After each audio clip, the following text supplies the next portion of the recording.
There was once a little princess whose father was king over a great country full of mountains and valleys. His palace was built upon one of the mountains and was very grand and beautiful. The princess, whose name was Irene, was born there, but she was sent soon after her birth, because her mother was not very strong, to be brought up by country people in a large house, half castle, half farmhouse, on the side of another mountain, about halfway between its base and its peak. The princess was a sweet little creature, and at the time my story begins was about 8 years old, I think, but she got older very fast. Her face was fair and pretty, with eyes like two bits of night sky, each with a star dissolved in the blue. Those eyes you would have thought must have known they came from there, so often were they turned up in that direction. The ceiling of her nursery was blue, with stars in it, as like the sky as they could make it. But I doubt if ever she saw the real sky with the stars in it, for a reason which I had better mention at once. These mountains were full of hollow places underneath, huge caverns and winding ways, some with water running through them, and some shining with all colors of the rainbow when a light was taken in.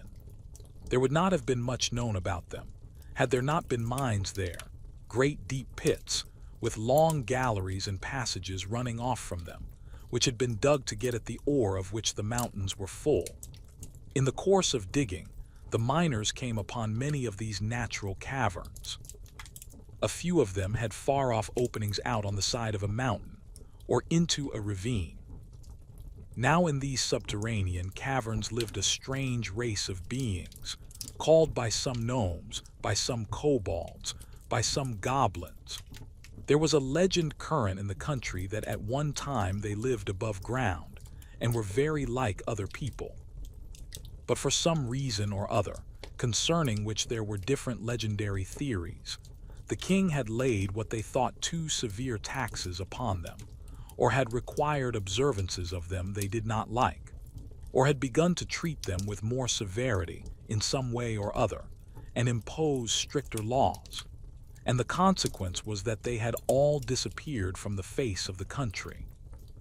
According to the legend, however, instead of going to some other country, they had all taken refuge in the subterranean caverns, whence they never came out but at night, and then seldom showed themselves in any numbers, and never to many people at once. It was only in the least frequented and most difficult parts of the mountains that they were said to gather even at night in the open air. Those who had caught sight of any of them said that they had greatly altered in the course of generations, and no wonder, seeing they lived away from the sun, in cold and wet and dark places.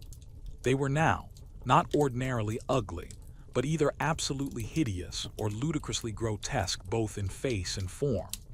There was no invention, they said, of the most lawless imagination expressed by pen or pencil that could surpass the extravagance of their appearance. But I suspect those who said so had mistaken some of their animal companions for the goblins themselves, of which more by and by. The goblins themselves were not so far removed from the human as such a description would imply, and as they grew misshapen in body, they had grown in knowledge and cleverness, and now were able to do things no mortal could see the possibility of. But as they grew in cunning, they grew in mischief, and their great delight was in every way they could think of to annoy the people who lived in the open-air story above them. They had enough of affection left for each other to preserve them from being absolutely cruel for cruelty's sake to those that came in their way.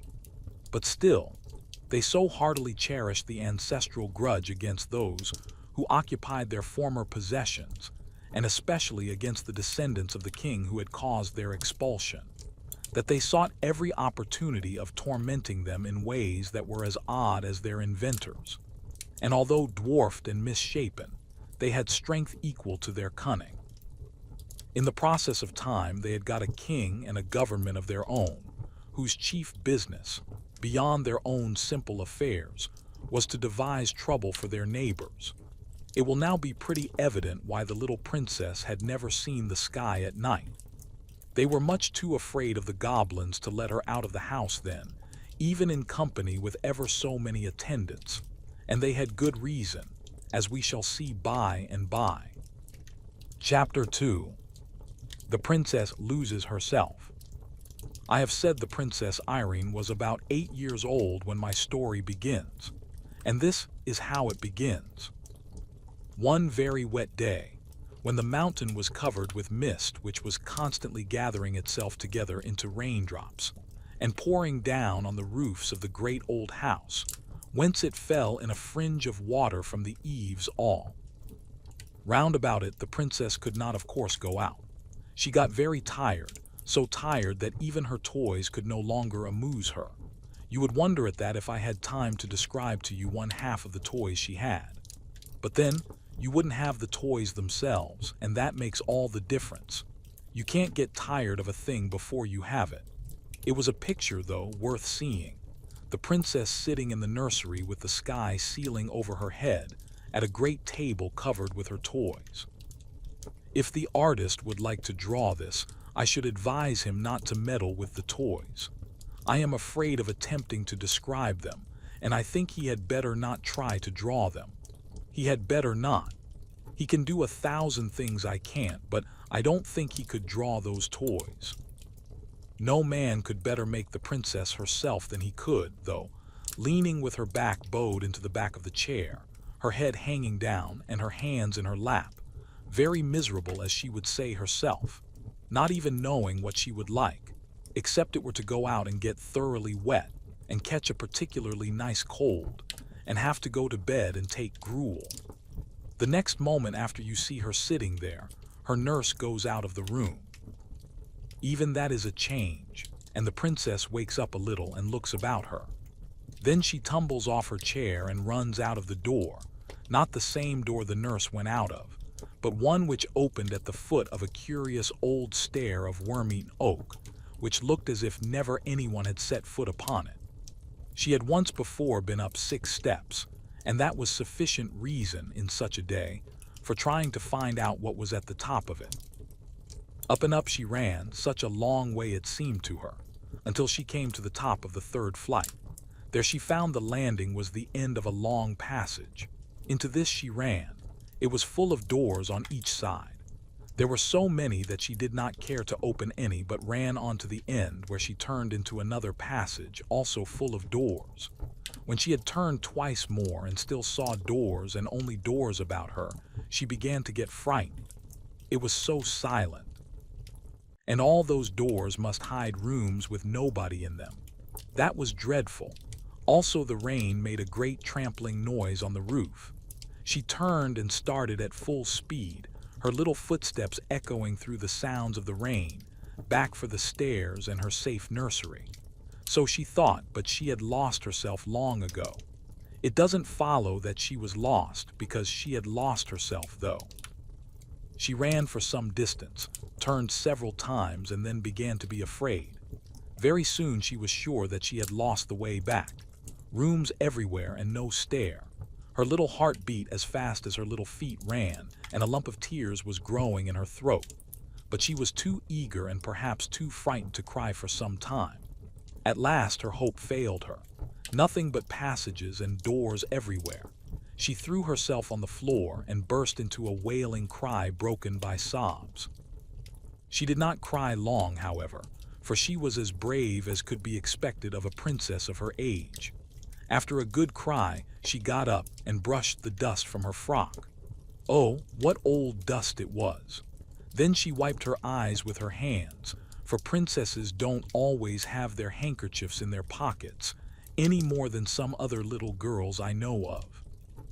Next, like a true princess, she resolved on going wisely to work to find her way back. She would walk through the passages and look in every direction for the stair. This she did, but without success. She went over the same ground again and again without knowing it, for the passages and doors were all alike. At last, in a corner through a half-open door, she did see a stair. But alas, it went the wrong way. Instead of going down, it went up. Frightened as she was, however, she could not help wishing to see where yet further the stair could lead. It was very narrow, and so steep that she went on like a four-legged creature on her hands and feet. Chapter 3. The Princess and We Shall See Who. When she came to the top, she found herself in a little square place with 3 doors, 2 opposite each other and 1 opposite the top of the stair. She stood for a moment without an idea in her little head what to do next. But as she stood, she began to hear a curious humming sound. Could it be the rain? No. It was much more gentle and even monotonous than the sound of the rain, which now she scarcely heard. The low, sweet humming sound went on, sometimes stopping for a little while and then beginning again. It was more like the hum of a very happy bee that had found a rich well of honey in some globular flower than anything else I can think of at this moment. Where could it come from? She laid her ear first to one of the doors to hearken if it was there, then to another. When she laid her ear against the 3rd door, there could be no doubt where it came from. It must be from something in that room. What could it be? She was rather afraid, but her curiosity was stronger than her fear, and she opened the door very gently and peeped in. What do you think she saw? A very old lady who sat spinning. Perhaps you will wonder how the princess could tell that the old lady was an old lady, when I inform you that not only was she beautiful, but her skin was smooth and white. I will tell you more. Her hair was combed back from her forehead and face, and hung loose far down and all over her back. That is not much like an old lady, is it? Ah, but it was white almost as snow. And although her face was so smooth, her eyes looked so wise that you could not have helped seeing she must be old. The princess, though she could not have told you why, did think her very old indeed. Quite 50, she said to herself. But she was rather older than that, as you shall hear. While the princess stared bewildered, with her head just inside the door, the old lady lifted hers, and said, in a sweet, but old and rather shaky voice, which mingled very pleasantly with the continued hum of her wheel, "Come in, my dear, come in. I am glad to see you." That the princess was a real princess you might see now quite plainly, for she didn't hang on to the handle of the door and stare without moving, as I have known some do who ought to have been princesses but were only rather vulgar little girls. She did as she was told, stepped inside the door at once, and shut it gently behind her. "Come to me, my dear," said the old lady. And again the princess did as she was told. She approached the old lady, rather slowly, I confess, but did not stop until she stood by her side and looked up in her face with her blue eyes and the 2 melted stars in them. "Why, what have you been doing with your eyes, child?" asked the old lady. "Crying," answered the princess. "Why, child?" "Because I couldn't find my way down again." "But you could find your way up." "Not at first, not for a long time." "But your face is streaked like the back of a zebra. Hadn't you a handkerchief to wipe your eyes with?" "No." "Then why didn't you come to me to wipe them for you?" "Please, I didn't know you were here. I will next time." "There's a good child," said the old lady. Then she stopped her wheel and rose and, going out of the room, returned with a little silver basin and a soft white towel, with which she washed and wiped the bright little face. And the princess thought her hands were so smooth and nice. When she carried away the basin and towel, the little princess wondered to see how straight and tall she was, for, although she was so old, she didn't stoop a bit. She was dressed in black velvet with thick white heavy-looking lace about it, and on the black dress her hair shone like silver. There was hardly any more furniture in the room than there might have been in that of the poorest old woman who made her bread by her spinning. There was no carpet on the floor, no table anywhere, nothing but the spinning wheel and the chair beside it. When she came back, she sat down and without a word began her spinning once more, while Irene, who had never seen a spinning wheel, stood by her side and looked on. When the old lady had got her thread fairly going again, she said to the princess, but without looking at her, "Do you know my name, child?" "No, I don't know it," answered the princess. "My name is Irene." "That's my name," cried the princess. "I know that, I let you have mine. I haven't got your name, you've got mine." "How can that be?" asked the princess, bewildered. "I've always had my name. Your papa, the king, asked me if I had any objection to your having it, and of course I hadn't. I let you have it with pleasure. It was very kind of you to give me your name, and such a pretty one," said the princess. "Oh, not so very kind," said the old lady. "A name is one of those things one can give away and keep all the same. I have a good many such things. Wouldn't you like to know who I am, child?" "Yes, that I should, very much." "I'm your great-great-grandmother," said the lady. "What's that?" asked the princess. "I'm your father's mother's mother." "Oh dear, I can't understand that," said the princess. "I dare say not. I didn't expect you would, but that's no reason why I shouldn't say it." "Oh no," answered the princess. "I will explain it all to you when you are older," the lady went on. "But you will be able to understand this much now. I came here to take care of you." "Is it long since you came? Was it yesterday? Or was it today because it was so wet that I couldn't get out?" "I've been here ever since you came yourself." "What a long time," said the princess. "I don't remember it at all." "No, I suppose not." "But I never saw you before." "No, but you shall see me again." "Do you live in this room always?" "I don't sleep in it. I sleep on the opposite side of the landing. I sit here most of the day." "I shouldn't like it. My nursery is much pretty." You must be a queen too, if you are my great big grandmother." "Yes, I am a queen." "Where is your crown then?" "In my bedroom." "I should like to see it." "You shall someday, not today." "I wonder why Nursey never told me." "Nursey doesn't know, she never saw me." "But somebody knows that you are in the house." "No, nobody." "How do you get your dinner then?" "I keep poultry of a sort." "Where do you keep them?" "I will show you." "And who makes the chicken broth for you?" "I never kill any of 'em chickens."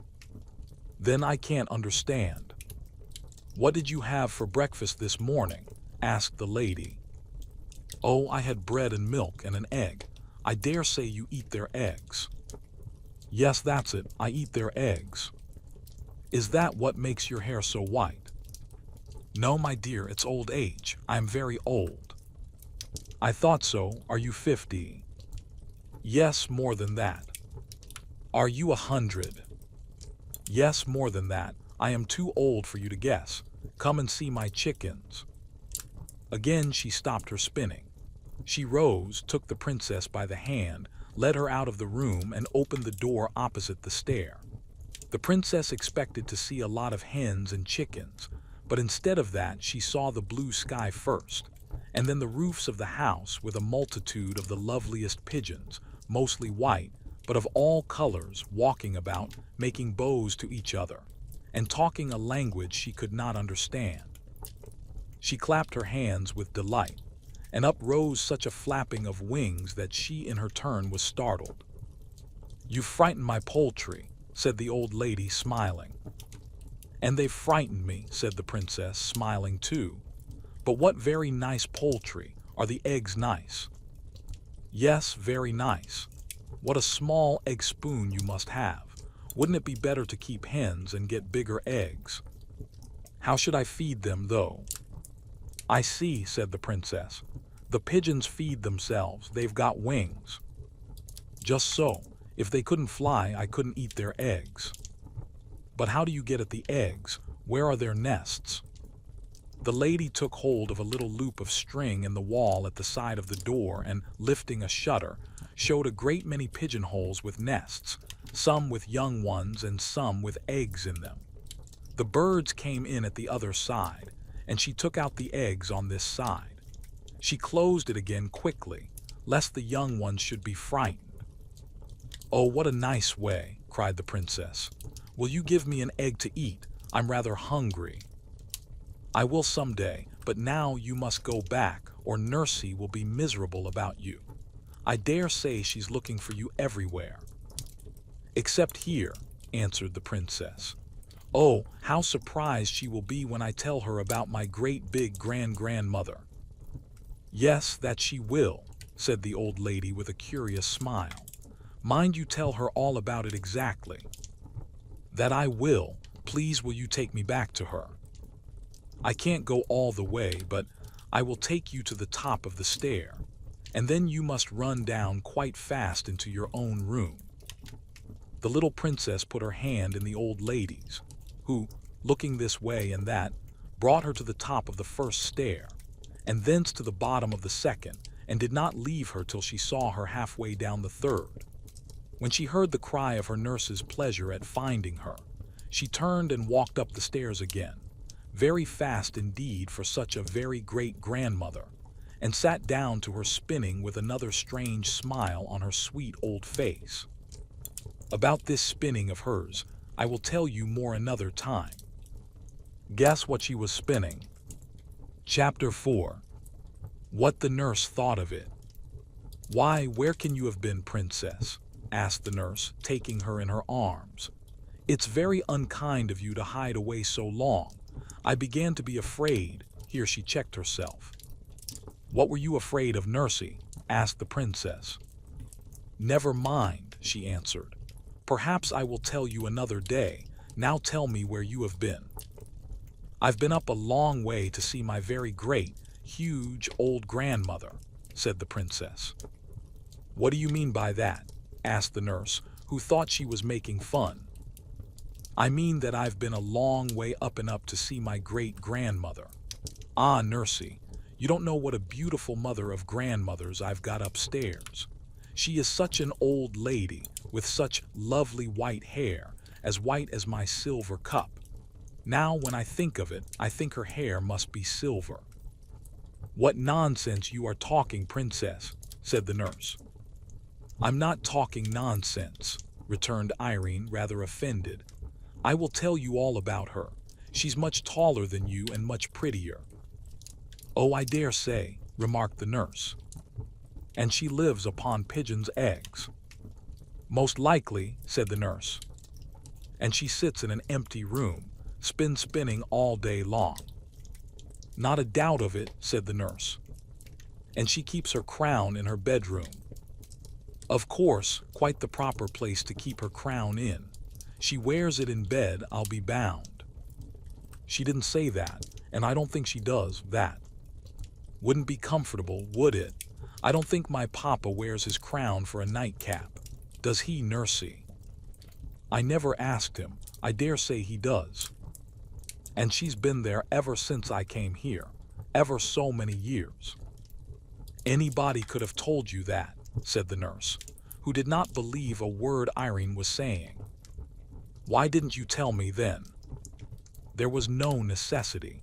You could make it all up for yourself." "You don't believe me then?" exclaimed the princess, astonished and angry as she well might be. "Did you expect me to believe you, princess?" asked the nurse coldly. "I know princesses are in the habit of telling make-believes, but you are the first I ever heard of who expected to have them believed," she added, seeing that the child was strangely in earnest. The princess burst into tears. "Well, I must say," remarked the nurse, now thoroughly vexed with her for crying, "it is not at all becoming in a princess to tell stories and expect to be believed just because she is a princess. But it's quite true, I tell you." "You've dreamt it then, child." "No, I didn't dream it. I went upstairs and I lost myself, and if I hadn't found the beautiful lady, I should never have found myself." "Oh, I dare say." "Well, you just come up with me, and see if I'm not telling the truth." "Indeed, I have other work to do. It's your dinner time, and I won't have any more such nonsense." The princess wiped her eyes, and her face grew so hot that they were soon quite dry. She sat down to her dinner, but ate next to nothing.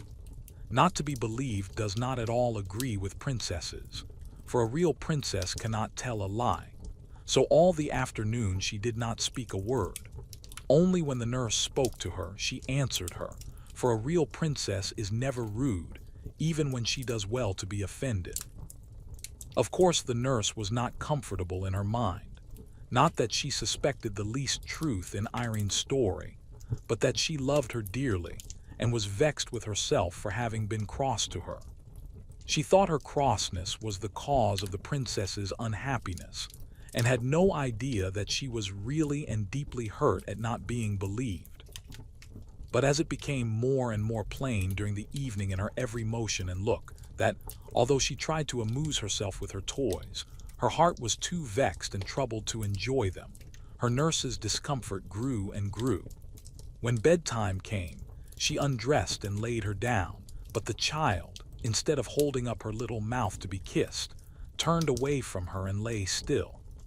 Then Nursey's heart gave way altogether, and she began to cry. At the sound of her first sob, the princess turned again and held her face to kiss her as usual.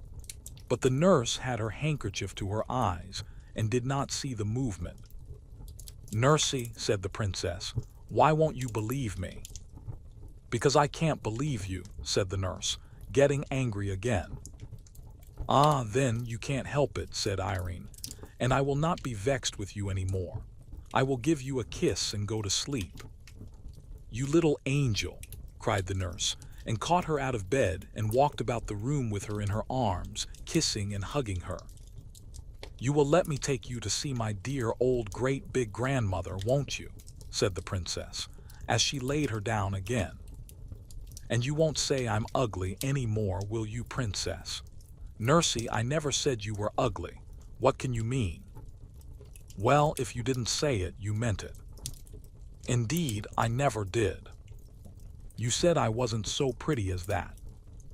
"As my beautiful grandmother, yes, I did say that, and I say it again, for it's quite true." "Then I do think you are unkind," said the nurse, and put her handkerchief to her eyes again.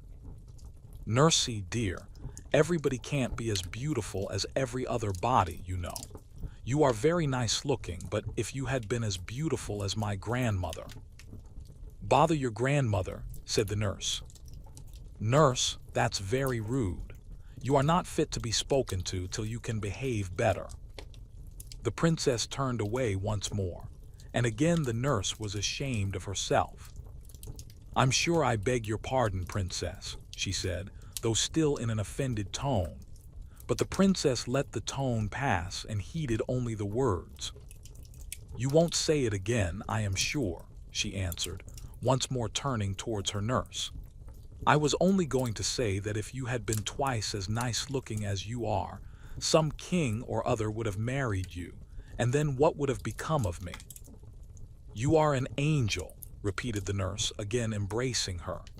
"Now," insisted Irene, "you will come and see my grandmother, won't you?" "I will go with you anywhere you like, my cherub," she answered, and in 2 minutes the weary little princess was fast asleep. Chapter 5. The princess lets well alone. When she woke the next morning, the first thing she heard was the rain still falling. Indeed, this day was so like the last that it would have been difficult to tell where was the use of it. The first thing she thought of, however, was not the rain, but the lady in the tower. And the first question that occupied her thoughts was whether she should not ask the nurse to fulfill her promise this very morning, and go with her to find her grandmother as soon as she had had her breakfast. But she came to the conclusion that perhaps the lady would not be pleased if she took anyone to see her without first asking leave, especially as it was pretty evident, seeing she lived on pigeons' eggs and cooked them herself, that she did not want the household to know she was there. So the princess resolved to take the first opportunity of running up alone and asking whether she might bring her nurse. She believed the fact that she could not otherwise convince her she was telling the truth would have much weight with her grandmother. The princess and her nurse were the best of friends all dressing time, and the princess in consequence ate an enormous little breakfast. I wonder, Ludi, that was her pet name for her nurse, what pigeons' eggs taste like, she said, as she was eating her egg, not quite a common one, for they always picked out the pinky ones for her. We'll get you a pigeon's egg, and you shall judge for yourself, said the nurse. Oh, no, no, returned Irene, suddenly reflecting they might disturb the old lady in getting it, and that even if they did not, she would have one less in consequence. What a strange creature you are, said the nurse, first to want a thing and then to refuse it. But she did not say it crossly, and the princess never minded any remarks that were not unfriendly. Well, you see, Ludi, there are reasons, she returned, and said no more, for she did not want to bring up the subject of their former strife, lest her nurse should offer to go before she had had her grandmother's permission to bring her. Of course she could refuse to take her, but then she would believe her less than ever. Now the nurse, as she said herself afterwards, could not be every moment in the room, and as never before yesterday had the princess given her the smallest reason for anxiety, it had not yet come into her head to watch her more closely. So she soon gave her a chance, and the very first that offered, Irene was off and up the stairs again. This day's adventure, however, did not turn out like yesterday's, although it began like it. And indeed today is very seldom like yesterday if people would note the differences, even when it rains. The princess ran through passage after passage and could not find the stair of the tower. My own suspicion is that she had not gone up high enough and was searching on the second instead of the third floor. When she turned to go back, she failed equally in her search after the stair. She was lost once more. Something made it even worse to bear this time, and it was no wonder that she cried again. Suddenly, it occurred to her that it was after having cried before that she had found her grandmother's stair. She got up at once, wiped her eyes, and started upon a fresh quest. This time, although she did not find what she hoped, she found what was next best. She did not come on a stair that went up, but she came upon one that went down. It was evidently not the stair she had come up, yet it was a good deal better than none. So down she went and was singing merrily before she reached the bottom. There, to her surprise, she found herself in the kitchen. Although she was not allowed to go there alone, her nurse had often taken her, and she was a great favorite with the servants. So there was a general rush at her the moment she appeared, for everyone wanted to have her, and the report of where she was soon reached the nurse's ears. She came at once to fetch her, but she never suspected how she had got there, and the princess kept her own counsel. Her failure to find the old lady not only disappointed her, but made her very thoughtful. Sometimes she came almost to the nurse's opinion that she had dreamed all about her, but that fancy never lasted very long. She wondered much whether she should ever see her again, and thought it very sad not to have been able to find her when she particularly wanted her. She resolved to say nothing more to her nurse on the subject, seeing it was so little in her power to prove her words. Chapter 6. The Little Miner. The next day the great cloud still hung over the mountain, and the rain poured like water from a full sponge. The princess was very fond of being out of doors, and she nearly cried when she saw that the weather was no better. But the mist was not of such a dark, dingy gray. There was light in it, and as the hours went on it grew brighter and brighter until it was almost too brilliant to look at. And late in the afternoon the sun broke out so gloriously that Irene clapped her hands, crying, See, Ludi, the sun has had his face washed. Look how bright he is. Do get my hat and let us go out for a walk. Oh dear, how happy I am. Ludi was very glad too. Pleased the princess. She got her hat and cloak, and they set out together for a walk up the mountain, for the road was so hard and steep that the water could not rest upon it, and it was always dry enough for walking a few minutes after the rain ceased.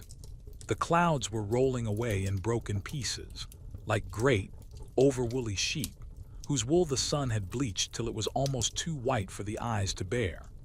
Between them the sky shone with a deeper and purer blue because of the rain. The trees on the roadside were hung all over with drops, which sparkled in the sun like jewels. The only things that were no brighter for the rain were the brooks that ran down the mountain. They had changed from the clearness of crystal to a muddy brown, but what they lost in color they gained in sound, or at least in noise, for a brook when it is swollen is not so musical as before. But Irene was in raptures with the great brown streams tumbling down everywhere, and Ludi shared in her delight, for she too had been confined to the house for 3 days. At length she observed that the sun was getting low, and said it was time to be going back.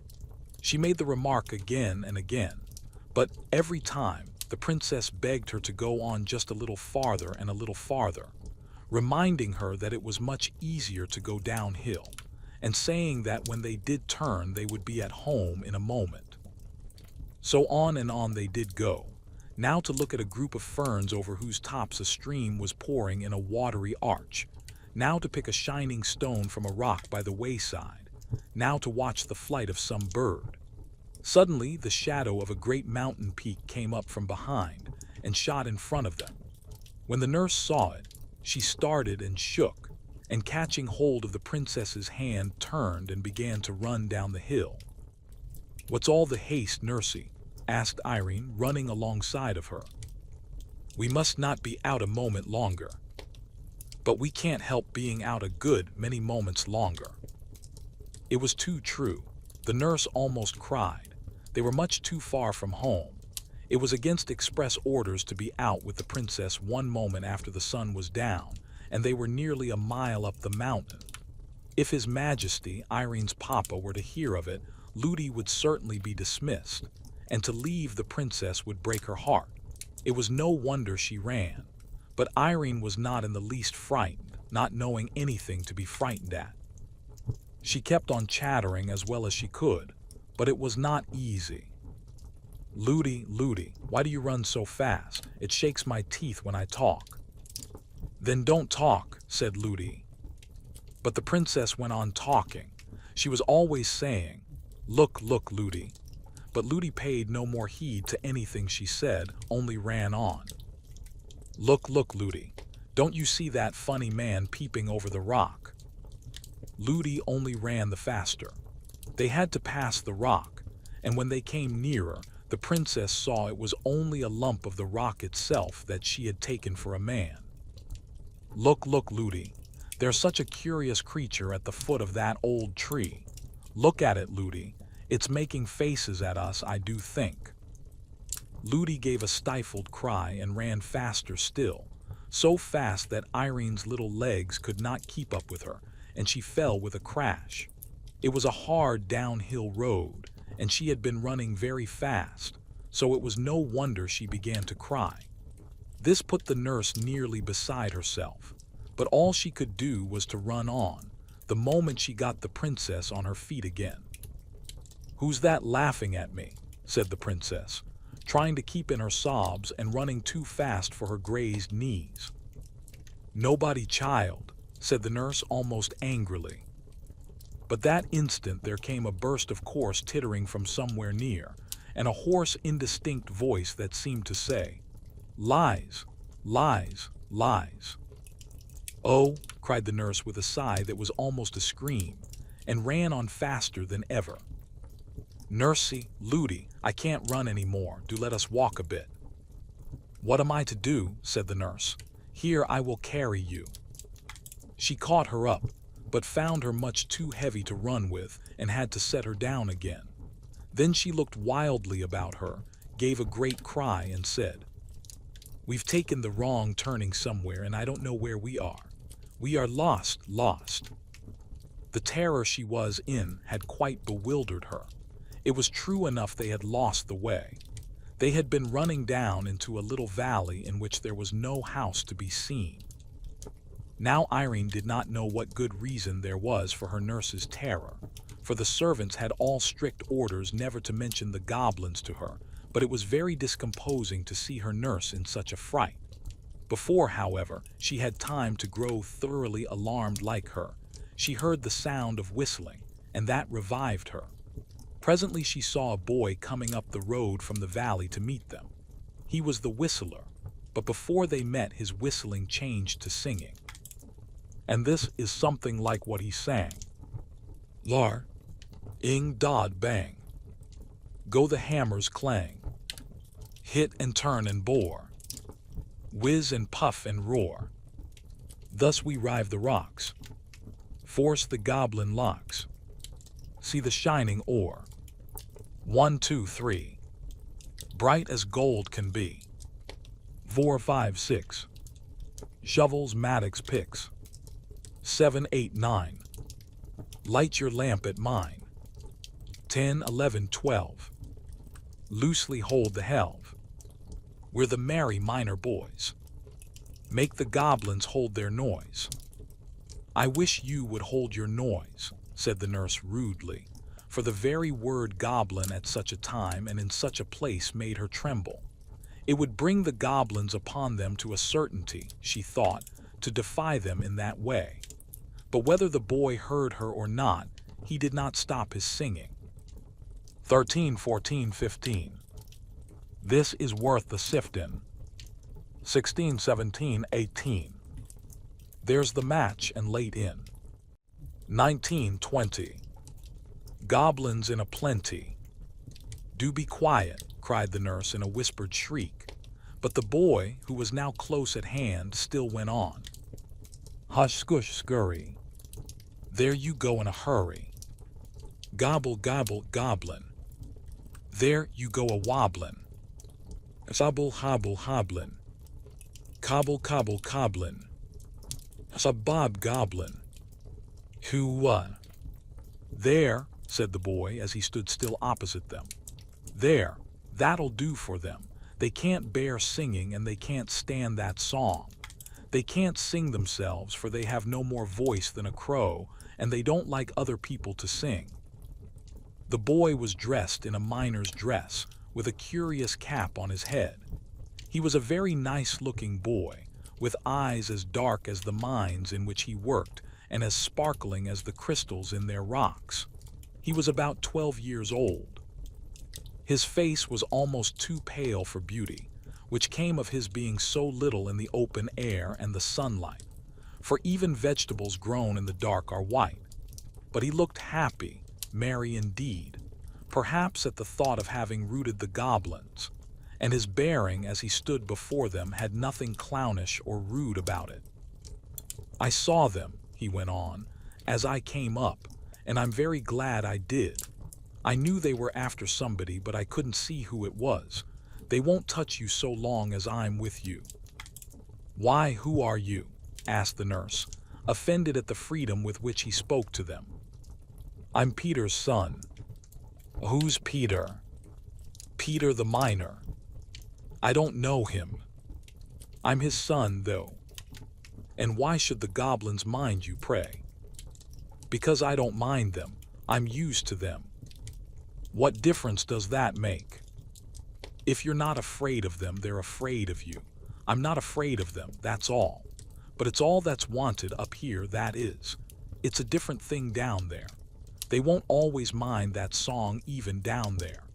And if anyone sings it, they stand grinning at him awfully. And if he gets frightened and misses a word or says a wrong one, don't they give it him? What do they do to him? Asked Irene with a trembling voice. Don't go frightening the princess, said the nurse.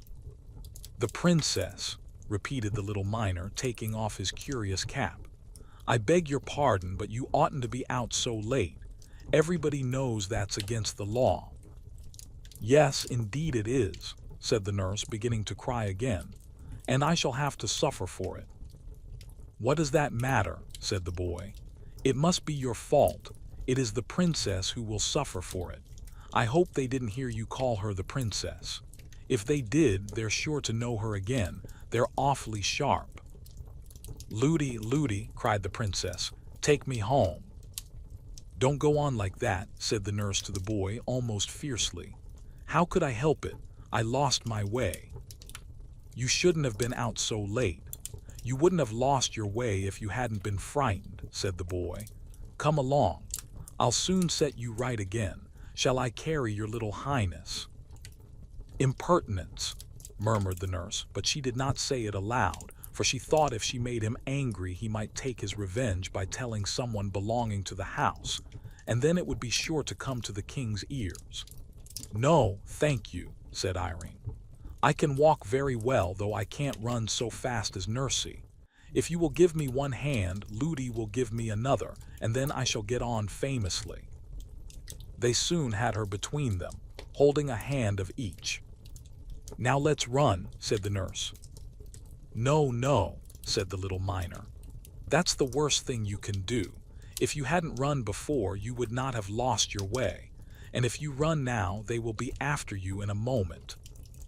I don't want to run, said Irene. You don't think of me, said the nurse. Yes, I do, Ludi. The boy says they won't touch us if we don't run. Yes, but if they know at the house that I've kept you out so late, I shall be turned away, and that would break my heart. Turned away, Ludi? Who would turn you away? Your papa, child. But I'll tell him it was all my fault, and you know it was, Ludi.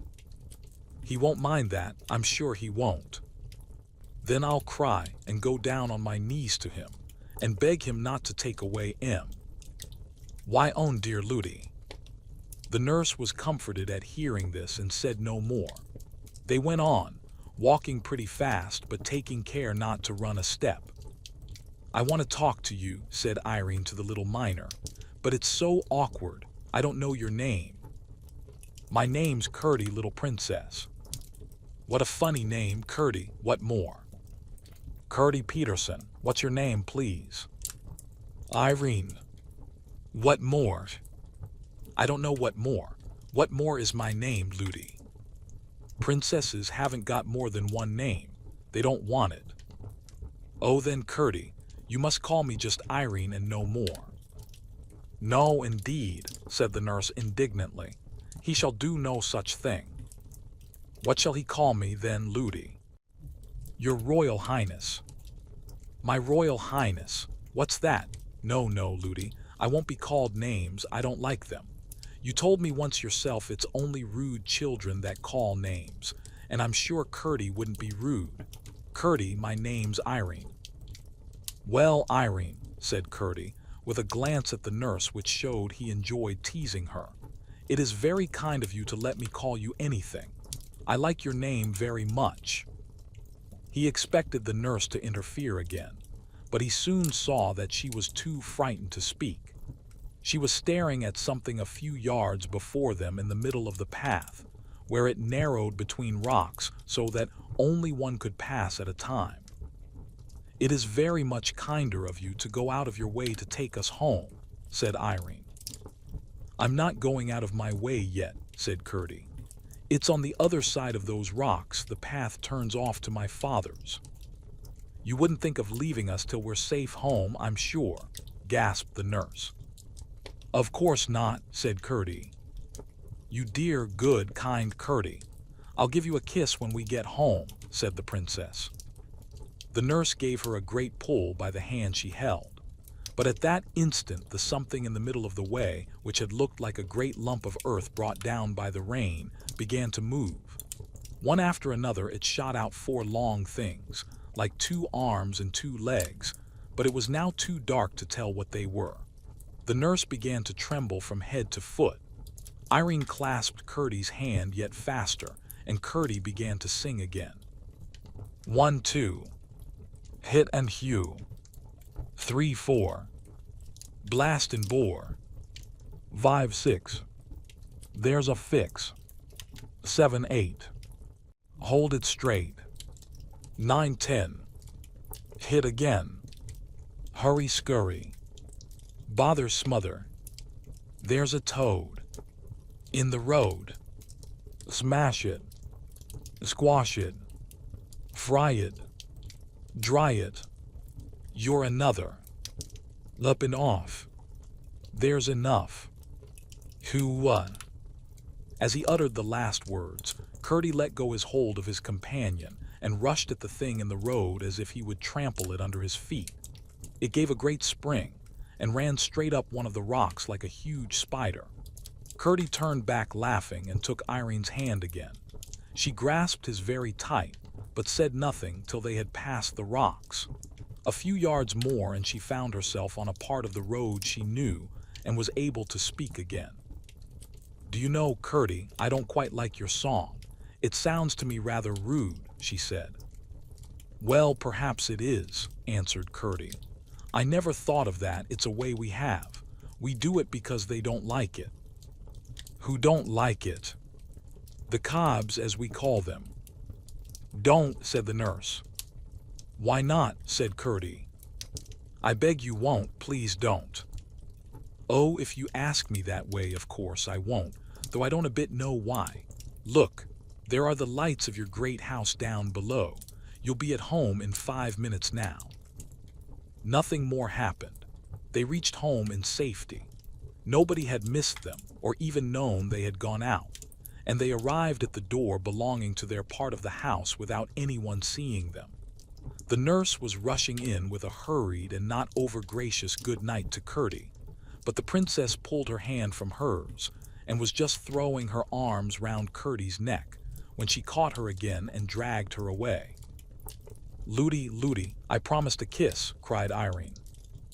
"A princess mustn't give kisses. It's not at all proper," said Ludi. "But I promised," said the princess. "There's no occasion. He's only a minor boy." "He's a good boy and a brave boy, and he has been very kind to us. Ludi, Ludi, I promised." "Then you shouldn't have promised." "Ludi, I promised him a kiss." "Your Royal Highness," said Ludi, suddenly grown very respectful, "must come in directly." "Nurse, a princess must not break her word," said Irene, drawing herself up and standing stock still. Ludi did not know which the king might count the worst, to let the princess be out after sunset, or to let her kiss a minor boy. She did not know that, being a gentleman, as many kings have been, he would have counted neither of them the worse. However much he might have disliked his daughter to kiss the minor boy, he would not have had her break her word for all the goblins in creation. But as I say, the nurse was not lady enough to understand this, and so she was in a great difficulty, for, if she insisted, Omion might hear the princess cry and run to see, and then all would come out. But here Curdie came again to the rescue. "Never mind, Princess Irene," he said. "You mustn't kiss me tonight, but you shan't break your word. I will come another time. You may be sure I will." "Oh, thank you, Curdie," said the princess and stopped crying. "Good night, Irene." "Good night, Ludi," said Curdie, and turned and was out of sight in a moment. "I should like to see him," muttered the nurse as she carried the princess to the nursery. "You will see him," said Irene. "You may be sure Curdie will keep his word. He's sure to come again." "I should like to see him," repeated the nurse, and said no more. She did not want to open a new cause of strife with the princess by saying more plainly what she meant. Glad enough that she had succeeded both in getting home unseen and in keeping the princess from kissing the miner's boy, she resolved to watch her far better in future. Her carelessness had already doubled the danger she was in. Formerly the goblins were her only fear. Now she had to protect her charge from Curdie as well. Chapter 7. The Mines. Curdie went home whistling. He resolved to say nothing about the princess for fear of getting the nurse into trouble, for while he enjoyed teasing her because of her absurdity, he was careful not to do her any harm. He saw no more of the goblins and was soon fast asleep in his bed. He woke in the middle of the night and thought he heard curious noises outside. He sat up and listened, then got up and, opening the door very quietly, went out. When he peeped round the corner, he saw, under his own window, a group of stumpy creatures whom he at once recognized by their shape. Hardly, however, had he begun his 1, 2, 3, when they broke asunder, scurried away, and were out of sight. He returned laughing, got into bed again, and was fast asleep in a moment. Reflecting a little over the matter in the morning, he came to the conclusion that, as nothing of the kind had ever happened before, they must be annoyed with him for interfering to protect the princess. By the time he was dressed, however, he was thinking of something quite different, for he did not value the enmity of the goblins in the least. As soon as they had had breakfast, he set off with his father for the mine. They entered the hill by a natural opening under a huge rock, where a little stream rushed out. They followed its course for a few yards, when the passage took a turn, and sloped steeply into the heart of the hill, with many angles and windings and branchings off, and sometimes with steps where it came upon a natural gulf. It led them deep into the hill before they arrived at the place where they were at present digging out the precious ore. This was of various kinds, for the mountain was very rich in the better sorts of metals. With flint and steel and tinderbox, they lighted their lamps, then fixed them on their heads, and were soon hard at work with their pickaxes and shovels and hammers. Father and son were at work near each other, but not in the same gang. The passages out of which the ore was dug, they called gangs, for when the lode or vein of ore was small, one miner would have to dig away alone in a passage no bigger than gave him just room to work, sometimes in uncomfortable cramped positions. If they stopped for a moment, they could hear everywhere around them, some nearer, some farther off, the sounds of their companions burrowing away in all directions in the inside of the great mountain, some boring holes in the rock in order to blow it up with gunpowder, others shoveling the broken ore into baskets to be carried to the mouth of the mine, others hitting away with their pickaxes. Sometimes, if the miner was in a very lonely part, he would hear only a tap-tapping, no louder than that of a woodpecker, for the sound would come from a great distance off through the solid mountain rock. The work was hard at best, for it is very warm underground, but it was not particularly unpleasant, and some of the miners, when they wanted to earn a little more money for a particular purpose, would stop behind the rest and work all night. But you could not tell night from day down there, except from feeling tired and sleepy, for no light of the sun ever came into those gloomy regions. Some who had thus remained behind during the night, although certain there were none of their companions at work, would declare the next morning that they heard, every time they halted for a moment to take breath, a tap-tapping all about them, as if the mountain were then more full of miners than ever it was during the day, and some in consequence would never stay overnight, for all knew those were the sounds of the goblins. They worked only at night, for the miners' night was the goblins' day. Indeed, the greater number of the miners were afraid of the goblins, for there were strange stories well known amongst them of the treatmen. Some had received whom the goblins had surprised at their work during the night.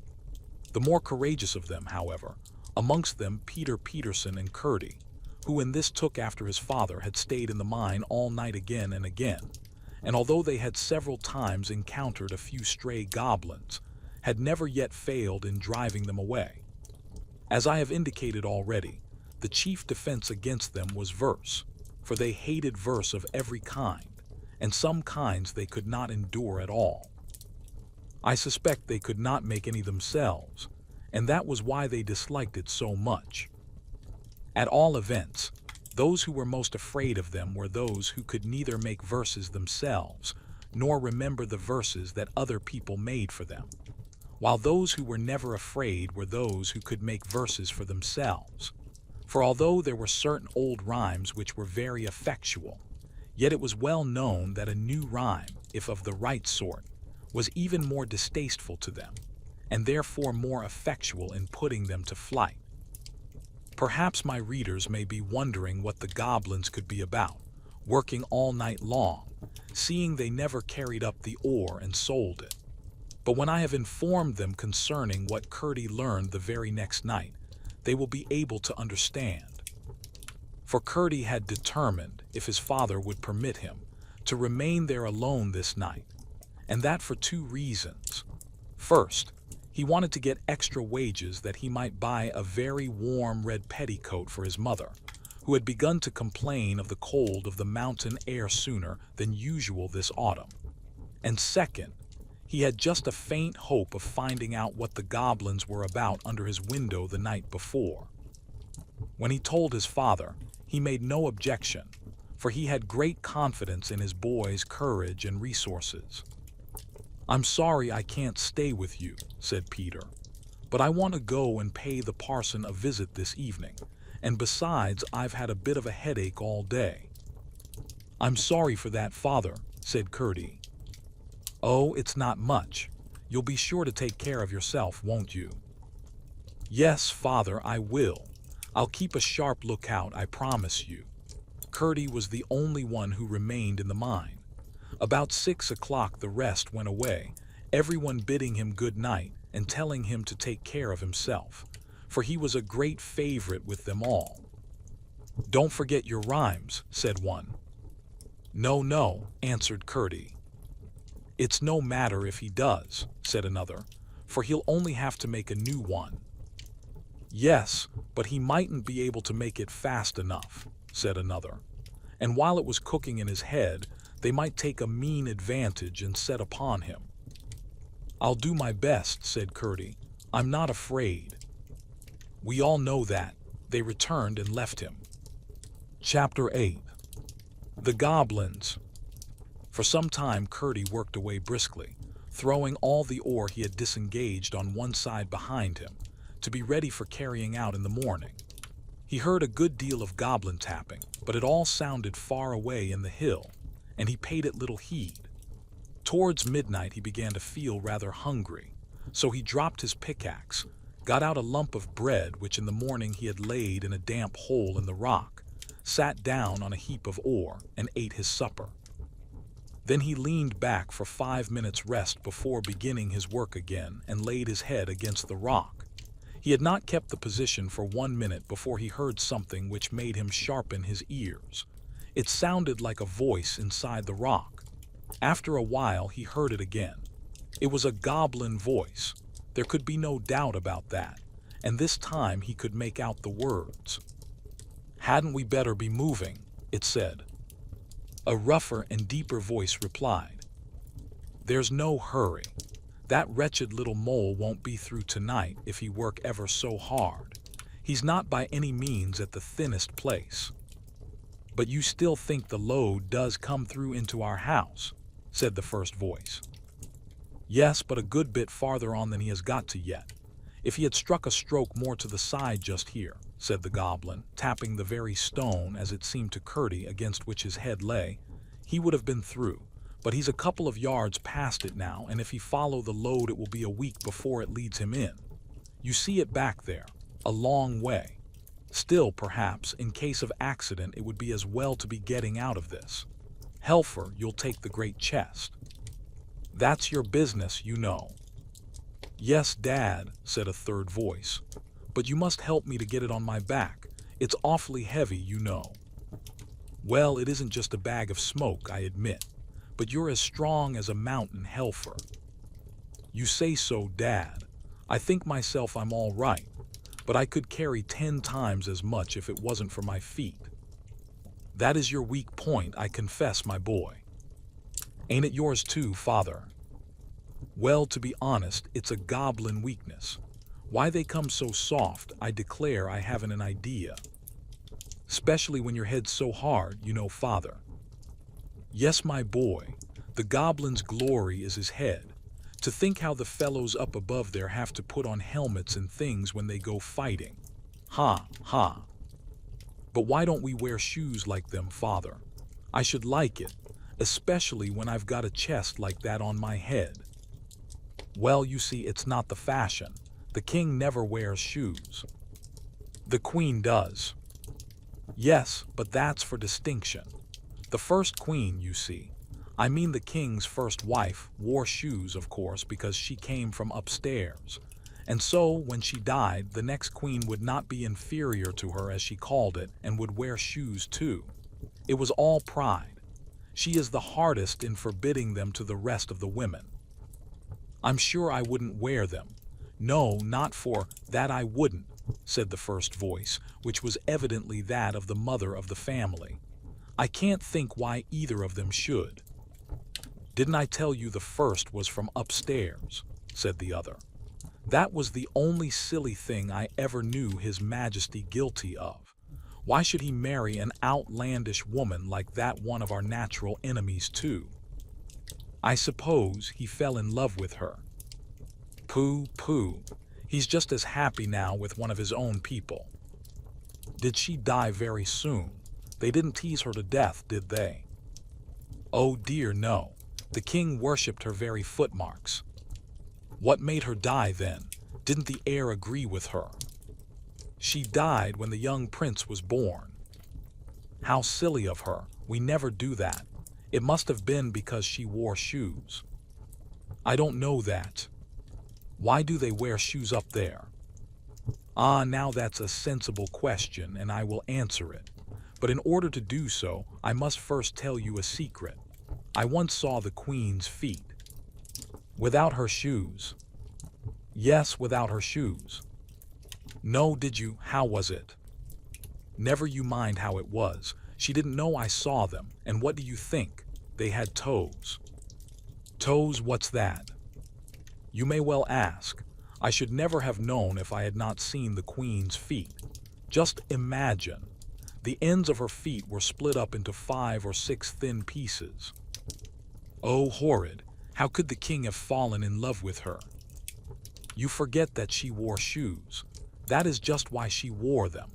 That is why all the men, and women too, upstairs wear shoes. They can't bear the sight of their own feet without them. Ah, now I understand. If ever you wish for shoes again, Helfer, I'll hit your feet. I will. No, no, mother, pray don't. Then don't you. But with such a big box on my head. A horrid scream followed, which Curdie interpreted as in reply to a blow from his mother upon the feet of her eldest goblin. Well, I never knew so much before, remarked a fourth voice. Your knowledge is not universal quite yet, said the father. You were only 50 last month. Mind you see to the bed and bedding. As soon as we've finished our supper, we'll be up and going. Ha, ha, ha.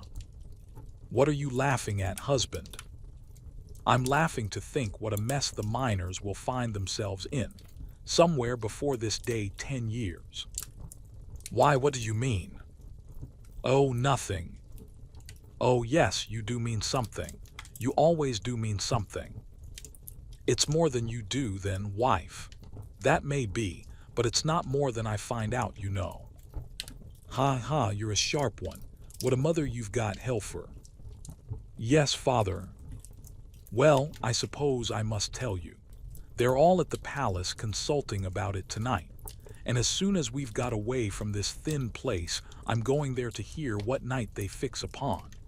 I should like to see that young ruffian there on the other side, struggling in the agonies of. He dropped his voice so low that Curdie could hear only a growl. The growl went on in the low bass for a good while, as inarticulate as if the goblin's tongue had been a sausage, and it was not until his wife spoke again that it rose to its former pitch. But what shall we do when you are at the palace? She asked.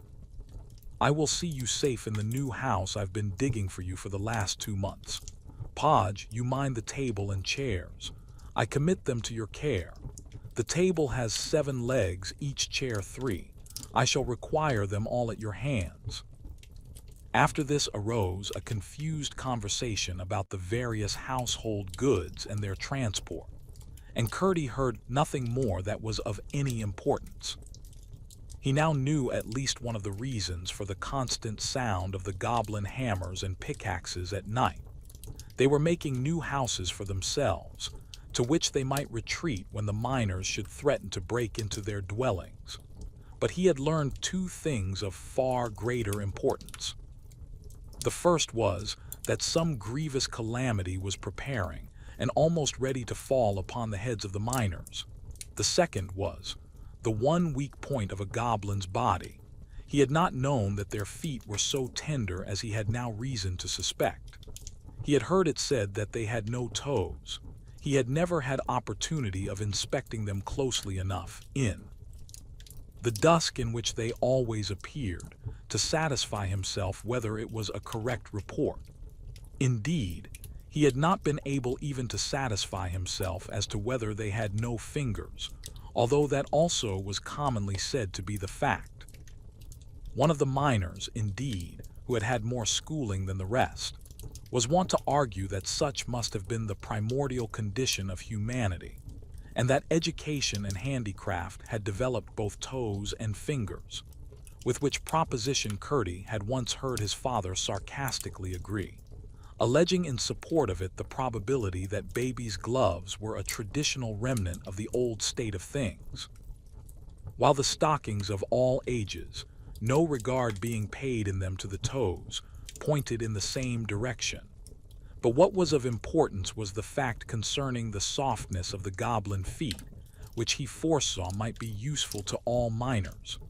What he had to do in the meantime, however, was to discover, if possible, the special evil design the goblins had now in their heads.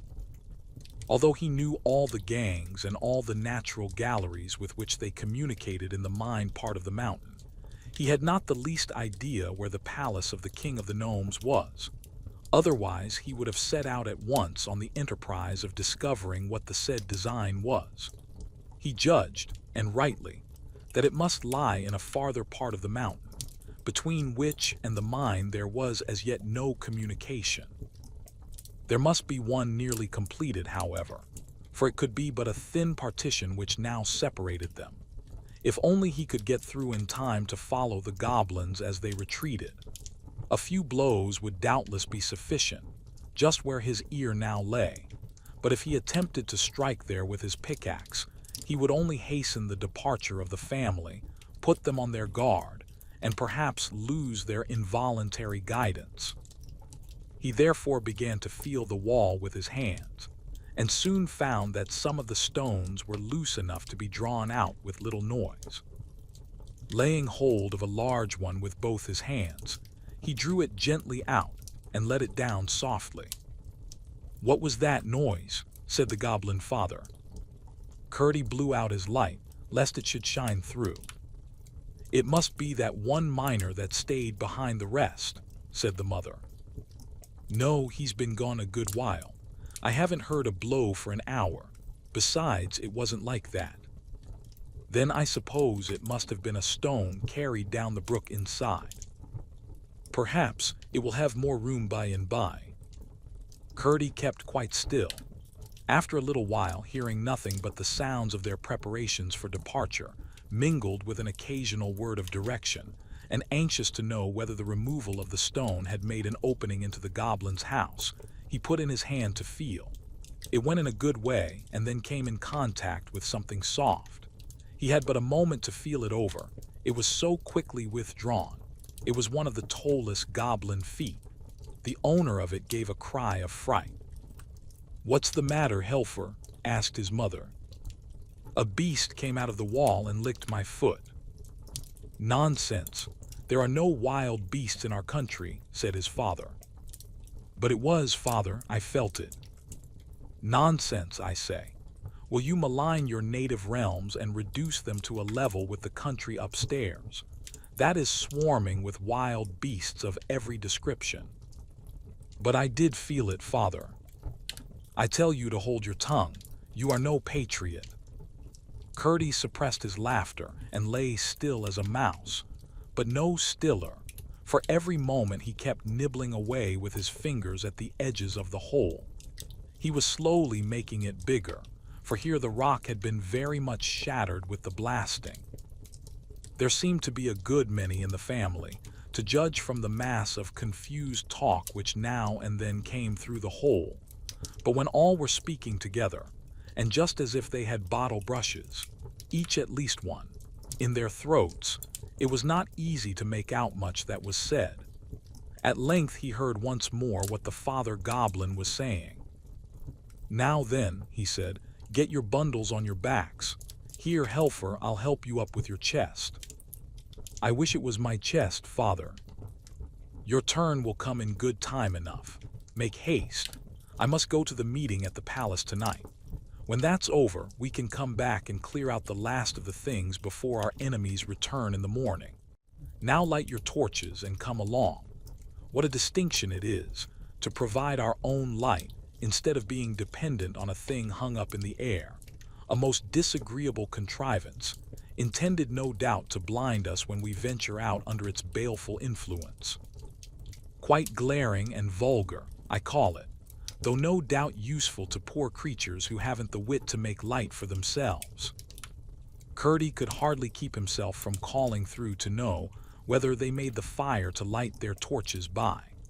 But a moment's reflection showed him that they would have said that.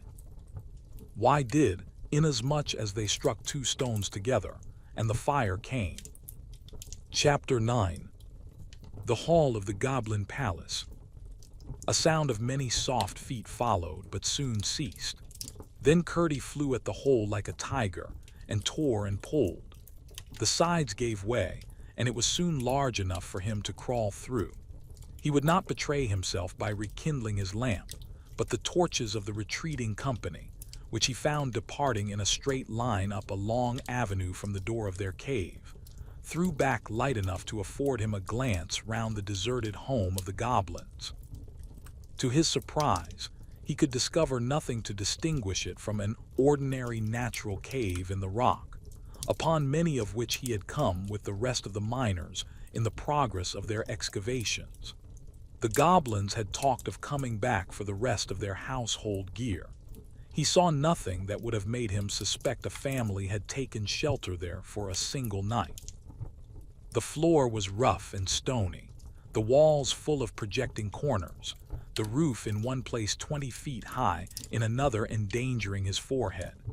While on one side a stream no thicker than a needle, it is true, but still sufficient to spread a wide dampness over the wall, flowed down the face of the rock. But the troop in front of him was toiling under heavy burdens. He could distinguish Helfer now and then, in the flickering light and shade, with his heavy chest on his bending shoulders, while the second brother was almost buried in what looked like a great feather bed. Where do they get the feathers? Thought Curdie. But in a moment the troop disappeared at a turn of the way, and it was now both safe and necessary for Curdie to follow them, lest they should be round the next turning before he saw them again, for so he might lose them altogether. He darted after them like a greyhound. When he reached the corner and looked cautiously round, he saw them again at some distance down another long passage. None of the galleries he saw that night bore signs of the work of man, or of goblin either. Stalactites, far older than the mines, hung from their roofs, and their floors were rough with boulders and large round stones, showing that their water must have once run. He waited again at this corner till they had disappeared round the next, and so followed them a long way through one passage after another. The passages grew more and more lofty, and were more and more covered in the roof with shining stalactites. It was a strange enough procession which he followed, but the strangest part of it was the household animals which crowded amongst the feet of the goblins. It was true they had no wild animals down there. At least they did not know of any, but they had a wonderful number of tame ones. I must, however, reserve any contributions towards the natural history of these for a later position in my story. At length, turning a corner too abruptly, he had almost rushed into the middle of the goblin family, for there they had already set down all their burdens on the floor of a cave considerably larger than that which they had left. They were as yet too breathless to speak, else he would have had warning of their arrest. He started back, however, before anyone saw him, and retreating a good way, stood watching till the father should come out to go to the palace. Before very long, both he and his son Helfer appeared and kept on in the same direction as before, while Curdie followed them again with renewed precaution. For a long time he heard no sound except something like the rush of a river inside the rock, but at length, What seemed the far-off noise of a great shouting reached his ears, which, however, presently ceased. After advancing a good way farther, he thought he heard a single voice. It sounded clearer and clearer as he went on, until at last he could almost distinguish the words. In a moment or two, keeping after the goblins round another corner, he once more started back, this time in amazement. He was at the entrance of a magnificent cavern, of an oval shape, once probably a huge natural reservoir of water, now the great palace hall of the goblins. It rose to a tremendous height, but the roof was composed of such shining materials, and the multitude of torches carried by the goblins who crowded the floor lighted up the place so brilliantly that Curdie could see to the top quite well. But he had no idea how immense the place was until his eyes had got accustomed to it, which was not for a good many minutes. The rough projections on the walls, and the shadows thrown upwards from them by the torches, made the sides of the chamber look as if they were crowded with statues upon brackets and pedestals, reaching in irregular tiers from floor to roof.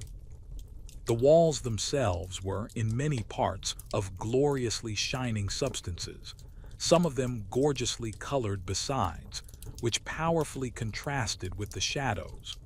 Curdie could not help wondering whether his rhymes would be of any use against such a multitude of goblins as filled the floor of the hall, and indeed felt considerably tempted to begin his shout of 1, 2, 3. But as there was no reason for routing them and much for endeavoring to discover their designs, he kept himself perfectly quiet, and peering round the edge of the doorway, listened with both his sharp ears. At the other end of the hall, high above the heads of the multitude, was a terrace-like ledge of considerable height, caused by the receding of the upper part of the cavern wall. Upon this sat the king and his court, the king on a throne hollowed out of a huge block of green copper ore, and his court upon lower seats around it. The king had been making them a speech, and the applause which followed it was what Curdie had heard. One of the court was now addressing the multitude. What he heard him say was to the following effect. Hence it appears that two plans have been for some time together working in the strong head of His Majesty for the deliverance of his people. Regardless of the fact that we were the first possessors of the regions they now inhabit, regardless equally of the fact that we abandoned that region from the loftiest motives, regardless also of the self-evident fact that we excel them so far in mental ability as they excel us in stature, they look upon us as a degraded race and make a mockery of all our finer feelings. But the time has almost arrived when, thanks to His Majesty's inventive genius, it will be in our power to take a thorough revenge upon them once for all, in respect of their unfriendly behavior. "May it please your Majesty," cried a voice close by the door, which Curdie recognized as that of the goblin he had followed. "Who is he that interrupts the Chancellor?" cried another from near the throne. "Glump," answered several voices. "He is our trusty subject," said the king himself, in a slow and stately voice. "Let him come forward and speak." A lane was parted through the crowd, and Glump, having ascended the platform and bowed to the king, spoke as follows. "Sire, I would have held my peace, had I not known that I only knew how near was the moment to which the Chancellor had just referred. In all probability, before another day is past, the enemy will have broken through into my house, the partition between being even now not more than a foot in thickness."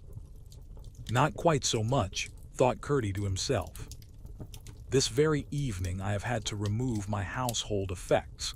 Therefore the sooner we are ready to carry out the plan, for the execution of which His Majesty has been making such magnificent preparations, the better.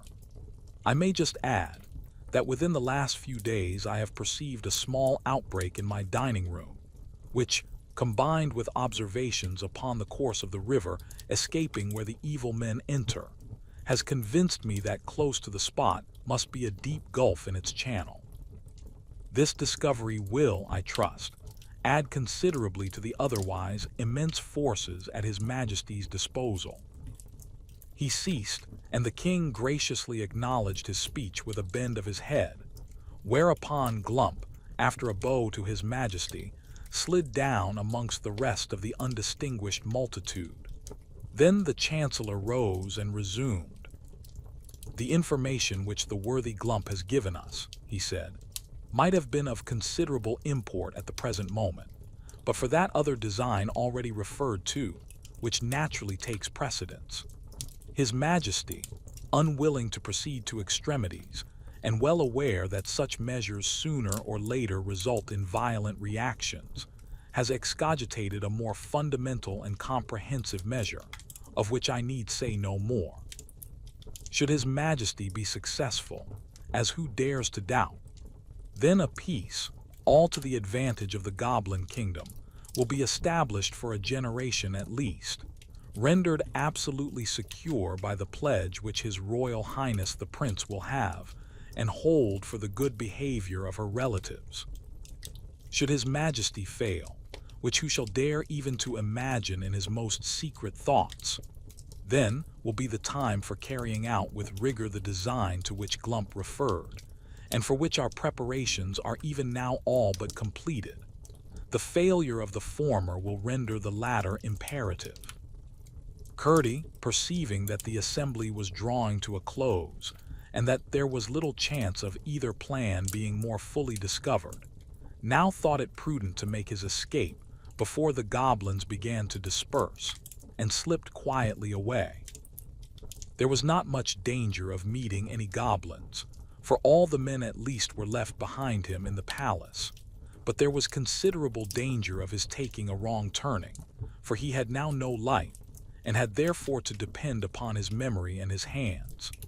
After he had left behind him the glow that issued from the door of Glump's new abode, he was utterly without guide, so far as his eyes were concerned. He was most anxious to get back through the hole before goblins should return to fetch the remains of their furniture. It was not that he was in the least afraid of them, but, as it was of the utmost importance that he should thoroughly discover what the plans they were cherishing were, he must not occasion the slightest suspicion that they were watched by a miner. He hurried on, feeling his way along the walls of rock. Had he not been very courageous, he must have been very anxious, for he could not but know that if he lost his way, it would be the most difficult thing in the world to find it again. Morning would bring no light into these regions, and towards him least of all, who was known as a special rhymester and persecutor, could goblins be expected to exercise courtesy.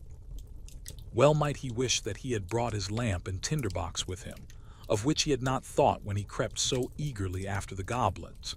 He wished it all the more when, after a while, he found his way blocked up and could get no farther. It was of no use to turn back, for he had not the least idea where he had begun to go wrong. Mechanically, however, he kept feeling about the walls that hemmed him in.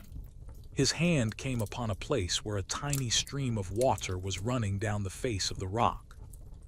"What a stupid I am," he said to himself.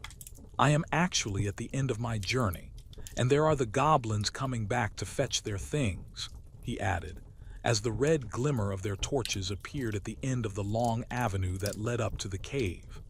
In a moment he had thrown himself on the floor and wriggled backwards through the hole. The floor on the other side was several feet lower, which made it easier to get back. It was all he could do to lift the largest stone he had taken out of the hole, but he did manage to shove it in again. He sat down on the ore heap and thought.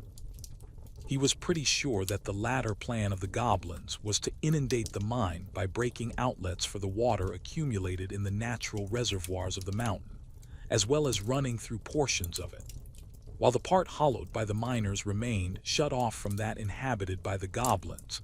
They had had no opportunity of injuring them thus. But now that a passage was broken through, and the goblins' part proved the higher in the mountain, it was clear to Curdie that the mine could be destroyed in an hour. Water was always the chief danger to which the miners were exposed. They met with a little choke damp sometimes, but never with the explosive fire damp so common in coal mines. Hence they were careful as soon as they saw any appearance of water. As the result of his reflections while the goblins were busy in their old home, it seemed to Curdie that it would be best to build up the whole of this gang, filling it with stone and clay or lye, so that there should be no smallest channel for the water to get into. There was not, however, any immediate danger, for the execution of the goblins' plan was contingent upon the failure of that unknown design which was to take precedence of it, and he was most anxious to keep the door of communication open, that he might if possible discover what the former plan was.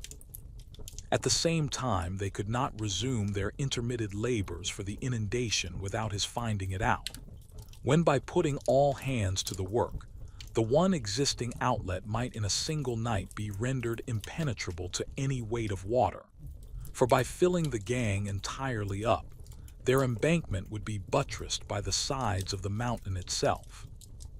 As soon as he found that the goblins had again retired, he lighted his lamp, and proceeded to fill the hole he had made with such stones as he could withdraw when he pleased. He then thought it better, as he might have occasion to be up a good many nights after this, to go home and have some sleep. How pleasant the night air felt upon the outside of the mountain after what he had gone through in the inside of it. He hurried up the hill without meeting a single goblin on the way, and called and tapped at the window until he woke his father, who soon rose and let him in. He told him the whole story, and just as he had expected, his father thought it best to work that load no farther, but at the same time to pretend occasionally to be at work there still in order that the goblins might have no suspicions. Both father and son then went to bed and slept soundly until the morning. Chapter 10. The Princess's King Papa. The weather continued fine for weeks, and the little princess went out every day. So long a period of fine weather had indeed never been known upon that mountain. The only uncomfortable thing was that her nurse was so nervous and particular about being in before the sun was down, that often she would take to her heels when nothing worse than a fleecy cloud crossing the sun threw a shadow on the hillside. And many an evening they were home a full hour before the sunlight had left the weathercock on the stables. If it had not been for Suck, odd behavior, Irene would by this time have almost forgotten the goblins. She never forgot Curdie, but him she remembered for his own sake, and indeed would have remembered him if only because a princess never forgets her debts until they are paid. One splendid sunshiny day, about an hour after noon, Irene, who was playing on a lawn in the garden, heard the distant blast of a bugle. She jumped up with a cry of joy, for she knew by that particular blast that her father was on his way to see her. This part of the garden lay on the slope of the hill and allowed a full view of the country below. So she shaded her eyes with her hand and looked far away to catch the first glimpse of shining armor. In a few moments a little troop came glittering round the shoulder of a hill. Spears and helmets were sparkling and gleaming, banners were flying, horses prancing, and again came the bugle blast which was to her like the voice of her father calling across the distance, "Irene, I'm coming." On and on they came until she could clearly distinguish the king. He rode a white horse and was taller than any of the men with him. He wore a narrow circle of gold set with jewels around his helmet, and as he came still nearer Irene could discern the flashing of the stones in the sun. It was a long time since he had been to see her, and her little heart beat faster and faster as the shining troop approached, for she loved her King Papa very dearly and was nowhere so happy as in his arms. When they reached a certain point, after which she could see them no more from the garden, she ran to the gate, and there stood till up they came, clanging and stamping, with one more bright bugle blast which said, "Irene, I am come." By this time the people of the house were all gathered at the gate, but Irene stood alone in front of them. When the horsemen pulled up, She ran to the side of the white horse and held up her arms. The king stopped and took her hands. In an instant she was on the saddle and clasped in his great strong arms. I wish I could describe the king so that you could see him in your mind. He had gentle, blue eyes, but a nose that made him look like an eagle. A long, dark beard, streaked with silvery lines, flowed from his mouth almost to his waist, and as Irene sat on the saddle and hid her glad face upon his bosom, it mingled with the golden hair which her mother had given her, and the two together were like a cloud with streaks of the sun woven through it. After he had held her to his heart for a minute, he spoke to his white horse, and the great beautiful creature, which had been prancing so proudly a little while before, walked as gently as a lady, for he knew he had a little lady on his back, through the gate and up to the door of the house. Then the king set her on the ground and, dismounting, took her hand and walked with her into the great hall, which was hardly ever entered except when he came to see his little princess. There he sat down, with two of his counselors who had accompanied him, to have some refreshment, and Irene sat on his right hand and drank her milk out of a wooden bowl curiously carved. After the king had eaten and drunk, he turned to the princess and said, stroking her hair, "Now, my child, what shall we do next?" This was the question he almost always put to her first after their meal together, and Irene had been waiting for it with some impatience, for now, she thought, she should be able to settle a question which constantly perplexed her. "I should like you to take me to see my great old grandmother." The king looked grave and said, "What does my little daughter mean?" "I mean the Queen Irene that lives up in the tower, the very old lady, you know, with the long hair of silver." The king only gazed at his little princess with a look which she could not understand. "She's got her crown in her bedroom," she went on, "but I've not been in there yet. You know she's there, don't you?"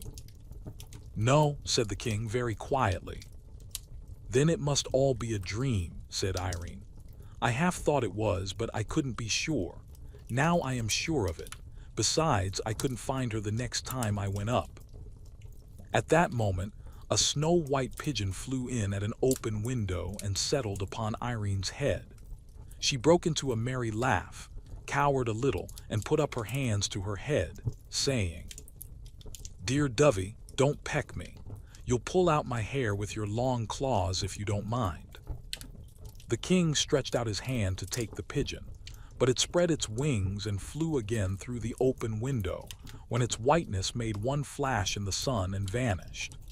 The king laid his hand on his princess's head, held it back a little, gazed in her face, smiled half a smile and sighed half a sigh. "Come, my child, we'll have a walk in the garden together," he said. "You won't come up and see my huge, great, beautiful grandmother then, King Papa," said the princess. "Not this time," said the king very gently. "She has not invited me, you know, and read old ladies like her do not choose to be visited without leave asked and given." The garden was a very lovely place. Being upon a mountainside, there were parts in it where the rocks came through in great masses, and all immediately about them remained quite wild. Tufts of heather grew upon them, and other hardy mountain plants and flowers, while near them would be lovely roses and lilies and all pleasant garden flowers. This mingling of the wild mountain with the civilized garden was very quaint, and it was impossible for any number of gardeners to make such a garden look formal and stiff. Against one of these rocks was a garden seat, shadowed from the afternoon sun by the overhanging of the rock itself. There was a little winding path up to the top of the rock, and on top another seat, but they sat on the seat at its foot because the sun was hot, and there they talked together of many things. At length the king said, "You were out late one evening, Irene." "Yes, Papa, it was my fault, and Ludi was very sorry." "I must talk to Ludi about it," said the king. "Don't speak loud to her, please, Papa," said Irene. She's been so afraid of being late ever since. Indeed, she has not been naughty. It was only a mistake for once. Once might be too often, murmured the king to himself, as he stroked his child's head. I can't tell you how he had come to know. I am sure Curdy had not told him. Someone about the palace must have seen them after all. He sat for a good while thinking. There was no sound to be heard except that of a little stream which ran merrily out of an opening in the rock by where they sat, and sped away down the hill through the garden. Then he rose and, leaving Irene where she was, went into the house and sent for Ludi, with whom he had a talk that made her cry. When in the evening he rode away upon his great white horse, he left 6 of his attendants behind him, with orders that 3 of them should watch outside the house every night, walking round and round it from sunset to sunrise. It was clear he was not quite comfortable about the princess. Chapter 11. The old lady's bedroom. Nothing more happened worth telling for some time. The autumn came and went by. There were no more flowers in the garden. The wind blew strong and howled among the rocks. The rain fell and drenched the few yellow and red leaves that could not get off the bare branches. Again and again there would be a glorious morning followed by a pouring afternoon, and sometimes for a week together there would be rain, nothing but rain all day, and then the most lovely cloudless night, with the sky all out in full-blown stars, not one missing. But the princess could not see much of them, for she went to bed early. The winter drew on, and she found things growing dreary. When it was too stormy to go out and she had got tired of her toys, Ludi would take her about the house, sometimes to the housekeeper's room, where the housekeeper, who was a good, kind old woman, made much of her, sometimes to the servants' hall or the kitchen, where she was not princess merely, but absolute queen, and ran a great risk of being spoiled. Sometimes she would run off herself to the room where the men-at-arms whom the king had left sat, and they showed her their arms and accoutrements, and did what they could to amuse her. Still at times she found it very dreary, and often wished that her huge great-grandmother had not been a dream. One morning the nurse left her with the housekeeper for a while. To amuse her, she turned out the contents of an old cabinet upon the table.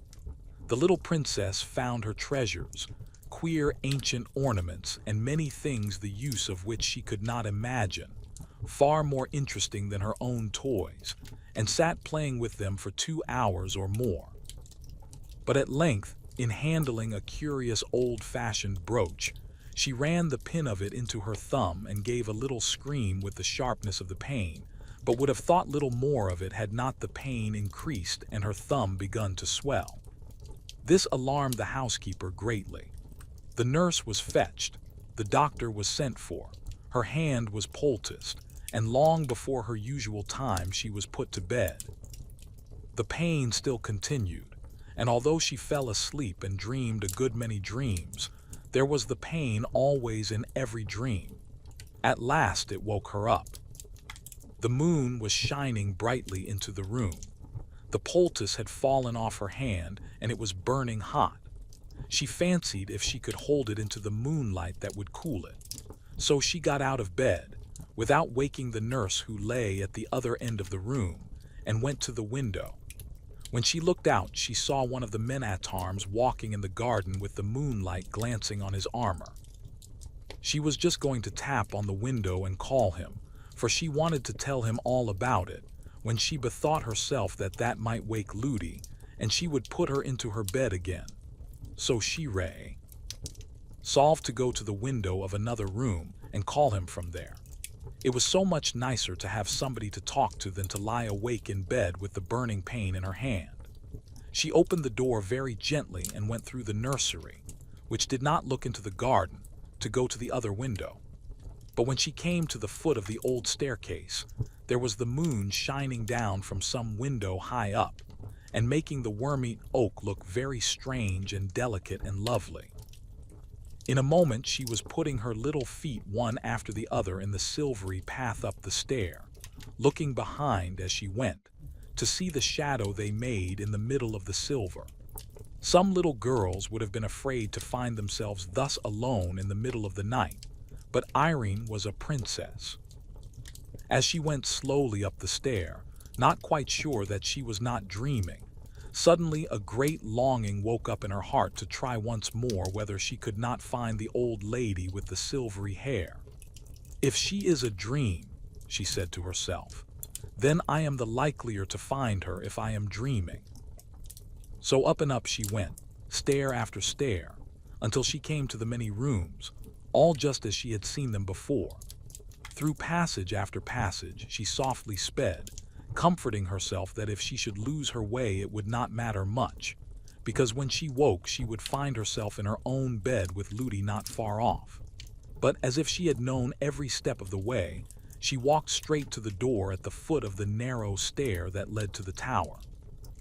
What if I should really find my beautiful old grandmother up there? She said to herself as she crept up the steep steps. When she reached the top she stood a moment listening in the dark, for there was no moon there. Yes, it was. It was the hum of the spinning wheel. What a diligent grandmother to work both day and night.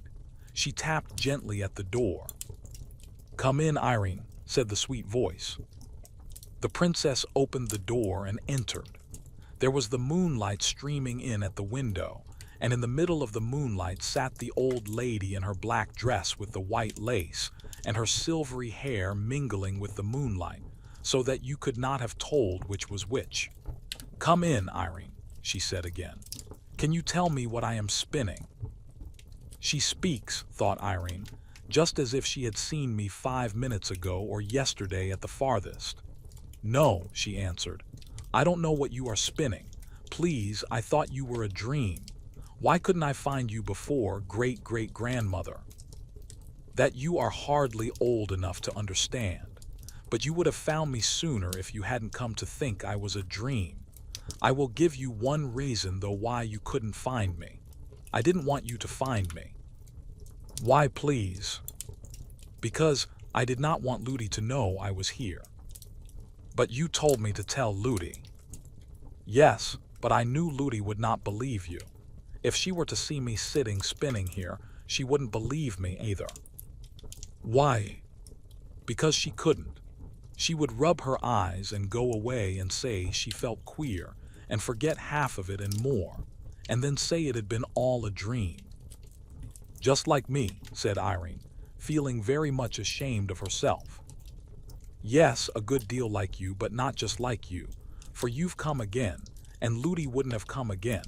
She would have said no, she had had enough of such nonsense." "Is it naughty of Ludi, then?" "It would be naughty of you. I've never done anything for Ludi." "And you did wash my face and hands for me," said Irene, beginning to cry. The old lady smiled a sweet smile and said, "I'm not vexed with you, my child, nor with Ludi either, but I don't want you to say anything more to Ludi about me. If she should ask you, you must just be silent, but I do not think she will ask you." All the time they talked the old lady kept on spinning. "You haven't told me yet what I am spinning," she said. "Because I don't know. It's very pretty stuff." It was indeed very pretty stuff. There was a good bunch of it on the distaff attached to the spinning wheel, and in the moonlight it shone like, what shall I say it was like? It was not white enough for silver. Yes, it was like silver, but shone gray rather than white, and glittered only a little. And the thread the old lady drew out from it was so fine that Irene could hardly see it. "I am spinning this for you, my child." "For me? What am I to do with it, please?" "I will tell you by and by, but first I will tell you what it is. It is spider web of a particular kind. My pigeons bring it me from over the great sea. There is only one forest where the spiders live who make this particular kind, the finest and strongest of any. I have nearly finished my present job. What is on the rock now will be enough. I have a week's work there yet, though," she added, looking at the bunch. "Do you work all day and all night, too, great-great-great-great-grandmother?" said the princess, thinking to be very polite with so many greats. I am not quite so great as all that, she answered, smiling almost merrily. If you call me grandmother, that will do. No, I don't work every night, only moonlit nights, and then no longer than the moon shines upon my wheel. I shan't work much longer tonight. And what will you do next, grandmother? Go to bed. Would you like to see my bedroom? Yes, that I should. Then I think I won't work any longer tonight. I shall be in good time. The old lady rose and left her wheel standing just as it was. You see, there was no good in putting it away, for where there was not any furniture, there was no danger of being untidy. Then she took Irene by the hand, but it was her bad hand, and Irene gave a little cry of pain. My child, said her grandmother, what is the matter?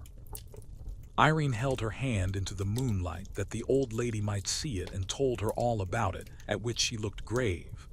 But she only said, Give me your other hand, and having led her out upon the little dark landing, opened the door on the opposite side of it.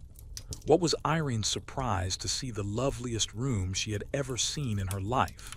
It was large and lofty and dome-shaped.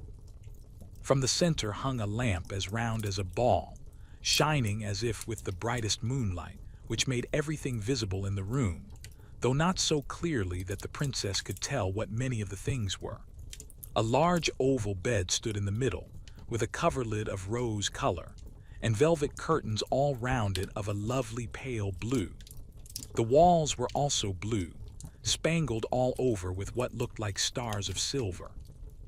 The old lady left her, and going to a strange-looking cabinet, opened it and took out a curious silver casket. Then she sat down on a low chair, and calling Irene, made her kneel before her while she looked at her hand. Having examined it, she opened the casket and took from it a little ointment. The sweetest odor filled the room, like that of roses and lilies, as she rubbed the ointment gently all over the hot, swollen hand. Her touch was so pleasant and cool that it seemed to drive away the pain and heat wherever it came. Oh, grandmother, it is so nice, said Irene. Thank you, thank you. Then the old lady went to a chest of drawers and took out a large handkerchief of gossamer-like cambric, which she tied round her hand. I don't think I can let you go away tonight, she said. Would you like to sleep with me? Oh, yes, yes, dear grandmother, said Irene, and would have clapped her hands, forgetting that she could not. You won't be afraid, then, to go to bed with such an old woman? No, you are so beautiful, grandmother. But I am very old. And I suppose I am very young. You won't mind sleeping with such a very young woman, grandmother? You sweet little pertness, said the old lady, and drew her towards her and kissed her on the forehead and the cheek and the mouth. Then she got a large silver basin, and having poured some water into it, made Irene sit on the chair and washed her feet. This done, she was ready for bed.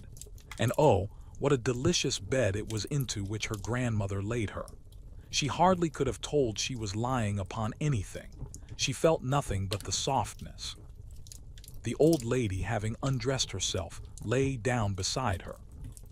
Why don't you put out your moon? Asked the princess. That never goes out night or day, she answered. In the darkest night, if any of my pigeons are out on a message, they always see my moon and know where to fly to. But if somebody besides the pigeons were to see it, somebody about the house, I mean, they would come to look what it was and find you. The better for them then, said the old lady. But it does not happen above 5 times in 100 years that anyone does see it. The greater part of those who do take it for a meteor wink their eyes and forget it again. Besides, nobody could find the room except I pleased. Besides, again, I will tell you a secret. If that light were to go out, you would fancy yourself lying in a bare garret on a heap of old straw, and would not see one of the pleasant things round about you all the time. I hope it will never go out, said the princess. I hope not, but it is time we both went to sleep. Shall I take you in my arms?" The little princess nestled close up to the old lady, who took her in both her arms and held her close to her bosom. "Oh dear, this is so nice," said the princess. "I didn't know anything in the world could be so comfortable. I should like to lie here forever." "You may if you will," said the old lady. "But I must put you to one trial, not a very hard one, I hope. This night week you must come back to me. If you don't, I do not know when you may find me again, and you will soon want me very much. Oh, please, don't let me forget." "You shall not forget. The only question is whether you will believe I am anywhere, whether you will believe I am anything but a dream. You may be sure I will do all I can to help you to come, but it will rest with yourself after all. On the night of next Friday you must come to me. Mind now." "I will try," said the princess. "Then good night," said the old lady, and kissed the forehead which lay in her bosom. In a moment more the little princess was dreaming in the midst of the loveliest dreams, of summer seas and moonlight and mossy springs and great murmuring trees, and beds of wild flowers with such odors as she had never smelled before. But after all, no dream could be more lovely than what she had left behind when she fell asleep. In the morning she found herself in her own bed. There was no handkerchief or anything else on her hand, only a sweet odor lingered about it. The swelling had all gone down, the prick of the brooch had vanished. In fact, her hand was perfectly well. Chapter 12. A short chapter about Curdie. Curdie spent many nights in the mine. His father and he had taken Mrs. Peterson into the secret, for they knew mother could hold her tongue, which was more than could be said of all the miners' wives. But Curdie did not tell her that every night he spent in the mine, part of it went in earning a new red petticoat for her. Mrs. Peterson was such a nice good mother. All mothers are nice and good more or less, but Mrs. Peterson was nice and good all more and no less. She made and kept a little heaven in that poor cottage on the high hillside for her husband and son to go home to out of the low and rather dreary earth in which they worked. I doubt if the princess was very much happier even in the arms of her huge great-grandmother than Peter and Curdie were in the arms of Mrs. Peterson. True, her hands were hard and chapped and large, but it was with work for them, and therefore, in the sight of the angels, her hands were so much the more beautiful. And if Curdie worked hard to get her a petticoat, she worked hard every day to get him comforts which he would have missed much more than she would a new petticoat even in winter. Not that she and Curdie ever thought of how much they worked for each other. That would have spoiled everything. When left alone in the mine, Curdie always worked on for an hour or two at first, following the lode which, according to Glump, would lead at last into the deserted habitation. After that, he would set out on a reconnoitering expedition. In order to manage this, or rather the return from it, better than the first time, he had bought a huge ball of fine string, having learned the trick from Hop-o' Thumb, whose history his mother had often told him. Not that Hop-o' Thumb had ever used a ball of string. I should be sorry to be supposed so far out in my classics, but the principle was the same as that of the pebbles. The end of this string he fastened to his pickaxe, which figured no bad anchor, and then, with the ball in his hand, unrolling it as he went, set out in the dark through the natural gangs of the goblins' territory. The first night or two he came upon nothing worth remembering, saw only a little of the home life of the cobs in the various caves they called houses, failed in coming upon anything to cast light upon the foregoing design which kept the inundation for the present in the background. But at length, I think on the third or fourth night, he found, partly guided by the noise of their implements, a company of evidently the best sappers and miners amongst them, hard at work. What were they about? It could not well be the inundation, seeing that had in the meantime been postponed to something else. Then what was it? He lurked and watched, every now and then in the greatest risk of being detected, but without success.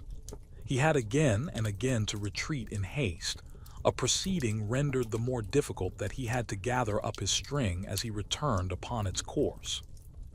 It was not that he was afraid of the goblins, but that he was afraid of their finding out that they were watched, which might have prevented the discovery at which he aimed. Sometimes his haste had to be such that, when he reached home towards morning, his string, for lack of time to wind it up as he dodged the cobs, would be in what seemed most hopeless entanglement. But after a good sleep, though a short one, he always found his mother had got it right again.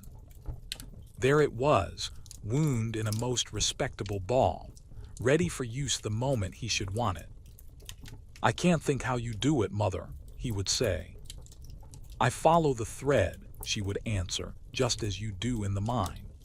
She never had more to say about it, but the less clever she was with her words, the more clever she was with her hands, and the less his mother said, the more Curdy believed she had to say. But still, he had made no discovery as to what the goblin miners were about. Chapter 13. The Cobb's Creatures. About this time, the gentlemen whom the king had left behind him to watch over the princess had each occasion to doubt the testimony of his own eyes, for more than strange ere the objects to which they would bear witness. They were of one sort creatures, but so grotesque and misshapen as to be more like a child's drawings upon his slate than anything natural. They saw them only at night, while on guard about the house.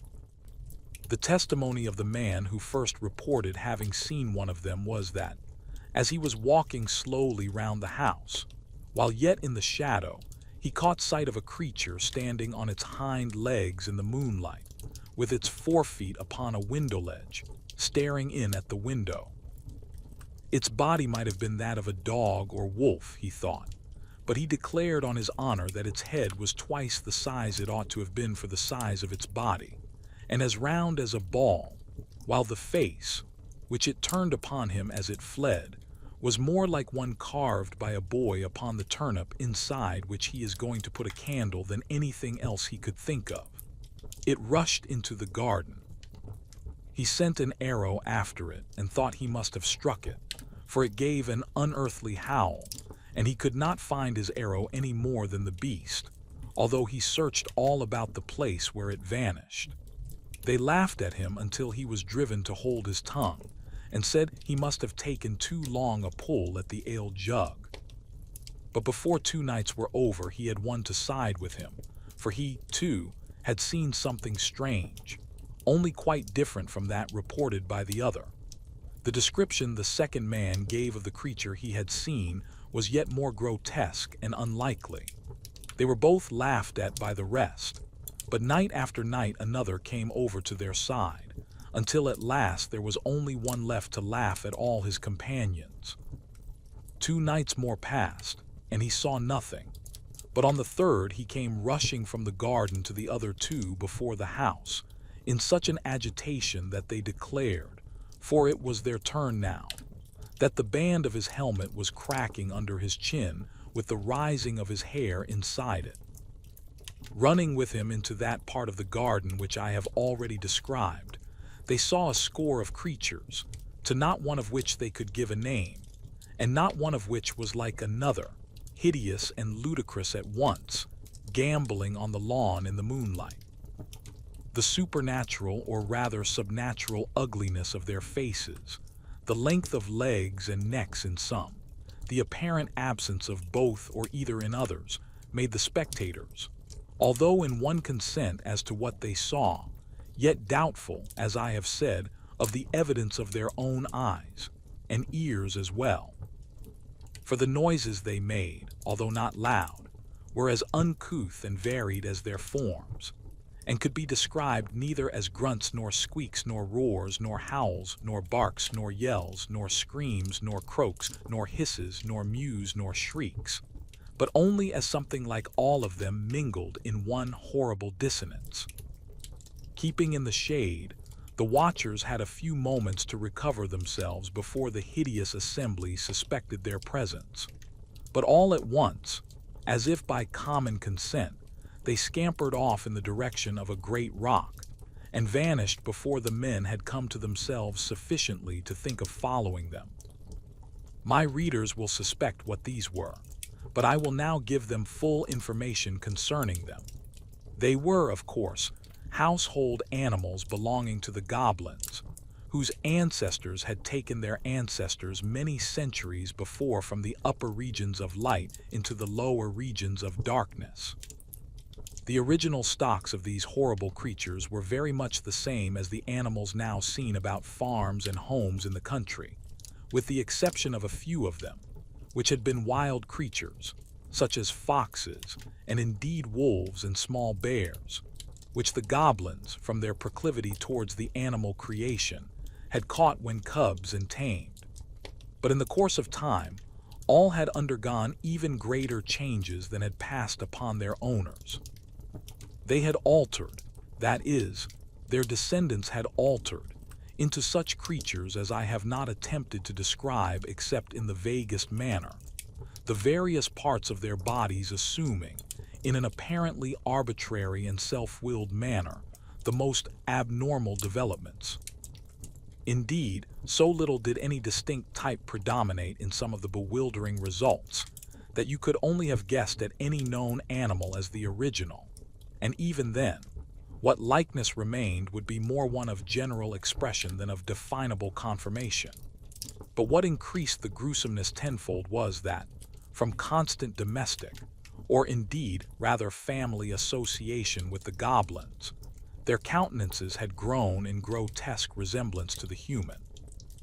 No one understands animals who does not see that every one of them, even amongst the fishes, it may be with a dimness and vagueness infinitely remote, yet shadows the human. In the case of these, the human resemblance had greatly increased. While their owners had sunk towards them, they had risen towards their owners. But the conditions of subterranean life being equally unnatural for both, while the goblins were worse, the creatures had not improved by the approximation, and its result would have appeared far more ludicrous than consoling to the warmest lover of animal nature. I shall now explain how it was that just then these animals began to show themselves about the king's country house. The goblins, as Curdy had discovered, were mining on, at work both day and night in divisions, urging the scheme after which he lay in wait.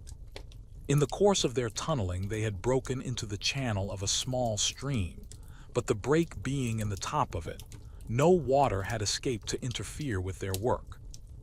Some of the creatures, hovering as they often did about their masters, had found the hole, and had, with the curiosity which had grown to a passion from the restraints of their unnatural circumstances, proceeded to explore the channel.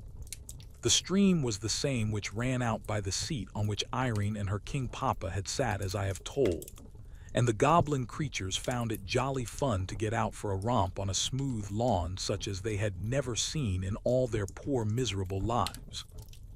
But although they had partaken enough of the nature of their owners to delight in annoying and alarming any of the people whom they met on the mountain, they were, of course, incapable of designs of their own, or of intentionally furthering those of their masters. For several nights after the men-at-arms were at length of one mind as to the fact of the visits of some horrible creatures, whether bodily or spectral they could not yet say, they watched with special attention that part of the garden where they had last seen them. Perhaps indeed they gave in consequence too little attention to the house. But the creatures were too cunning to be easily caught, nor were the watchers quick-eyed enough to descry the head, or the keen eyes in it, which, from the opening whence the stream issued, would watch them in turn, ready, the moment they should leave the lawn, to report the place clear. Chapter 14. That night week. During the whole of the week Irene had been thinking every other moment of her promise to the old lady, although even now she could not feel quite sure that she had not been dreaming. Could it really be that an old lady lived up in the top of the house, with pigeons and a spinning wheel, and a lamp that never went out? She was, however, none the less determined, on the coming Friday, to ascend the 3 stairs, walk through the passages with the many doors, and try to find the tower in which she had either seen or dreamed her grandmother. Her nurse could not help wondering what had come to the child. She would sit so thoughtfully silent, and even in the midst of a game with her would so suddenly fall into a dreamy mood. But Irene took care to betray nothing, whatever efforts Ludi might make to get at her thoughts. And Ludi had to say to herself, "What an odd child she is," and give it up. At length the longed-for Friday arrived, and lest Ludi should be moved to watch her, Irene endeavored to keep herself as quiet as possible. In the afternoon she asked for her doll's house, and went on arranging and rearranging the various rooms and their inhabitants for a whole hour. Then she gave a sigh and threw herself back in her chair. One of the dolls would not sit, and another would not stand, and they were all very tiresome. Indeed, there was one would not even lie down, which was too bad. But it was now getting dark, and the darker it got, the more excited Irene became, and the more she felt it necessary to be composed.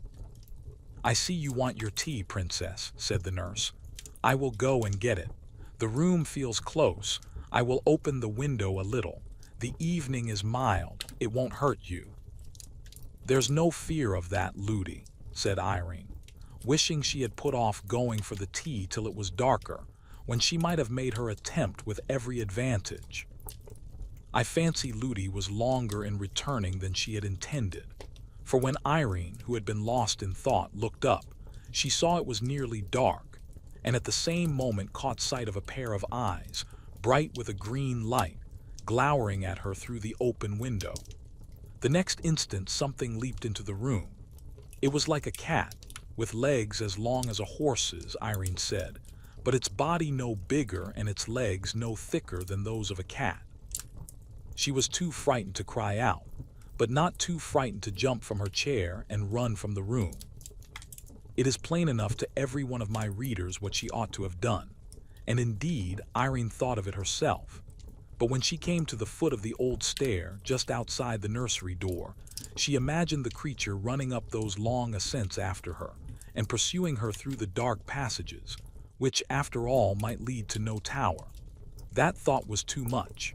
Her heart failed her, and turning from the stair, she rushed along to the hall, whence, finding the front door open, she darted into the court pursued. At least she thought so by the creature. No one happening to see her, on she ran, unable to think for fear, and ready to run anywhere to elude the awful creature with the stilt legs. Not daring to look behind her, she rushed straight out of the gate and up the mountain. It was foolish indeed, thus to run farther and farther from all who could help her, as if she had been seeking a fit spot for the goblin creature to eat her in his leisure. But that is the way fear serves us. It always sides with the thing we are afraid of. The princess was soon out of breath with running uphill, but she ran on, for she fancied the horrible creature just behind her, forgetting that, had it been after her such long legs as those must have overtaken her long ago. At last she could run no longer and fell, unable even to scream, by the roadside, where she lay for some time half dead with terror. But finding nothing lay hold of her, and her breath beginning to come back, she ventured at length to get half up and peer anxiously about her. It was now so dark she could see nothing. Not a single star was out. She could not even tell in what direction the house lay, and between her and home she fancied the dreadful creature lying ready to pounce upon her. She saw now that she ought to have run up the stairs at once. It was well she did not scream, for, although very few of the goblins had come out for weeks, a stray idler or two might have heard her. She sat down upon a stone, and nobody but one who had done something wrong could have been more miserable. She had quite forgotten her promise to visit her grandmother. A raindrop fell on her face. She looked up, and for a moment her terror was lost in astonishment. At first she thought the rising moon had left her place, and drawn nigh to see what could be the matter with the little girl, sitting alone, without hat or cloak, on the dark bare mountain. But she soon saw she was mistaken, for there was no light on the ground at her feet and no shadow anywhere. But a great silver globe was hanging in the air, and as she gazed at the lovely thing, her courage revived. If she were but indoors again, she would fear nothing, not even the terrible creature with the long legs. But how was she to find her way back? What could that light be? Could it be? No, it couldn't, but what if it should be? Yes, it must be her great-great-grandmother's lamp which guided her pigeons home through the darkest night. She jumped up, she had but to keep that light in view, and she must find the house. Her heart grew strong. Speedily, yet softly, she walked down the hill, hoping to pass the watching creature unseen. Dark as it was, there was little danger now of choosing the wrong road. And which was most strange, the light that filled her eyes from the lamp, instead of blinding them for a moment to the object upon which they next fell, enabled her for a moment to see it, despite the darkness. By looking at the lamp and then dropping her eyes, she could see the road for a yard or two in front of her, and this saved her from several falls, for the road was very rough. But all at once, to her dismay, it vanished, and the terror of the beast which had left her the moment she began to return, again laid hold of her heart. The same instant, however, she caught the light of the windows and knew exactly where she was. It was too dark to run, but she made what haste she could and reached the gate in safety. She found the house door still open, ran through the hall, and without even looking into the nursery, bounded straight up the stair, and the next, and the next. Then turning to the right, ran through the long avenue of silent rooms, and found her way at once to the door at the foot of the tower stair. When first the nurse missed her, she fancied she was playing her a trick, and for some time took no trouble about her. But at last, getting frightened, she had begun to search, and when the princess entered, the whole household was hither and thither over the house, hunting for her.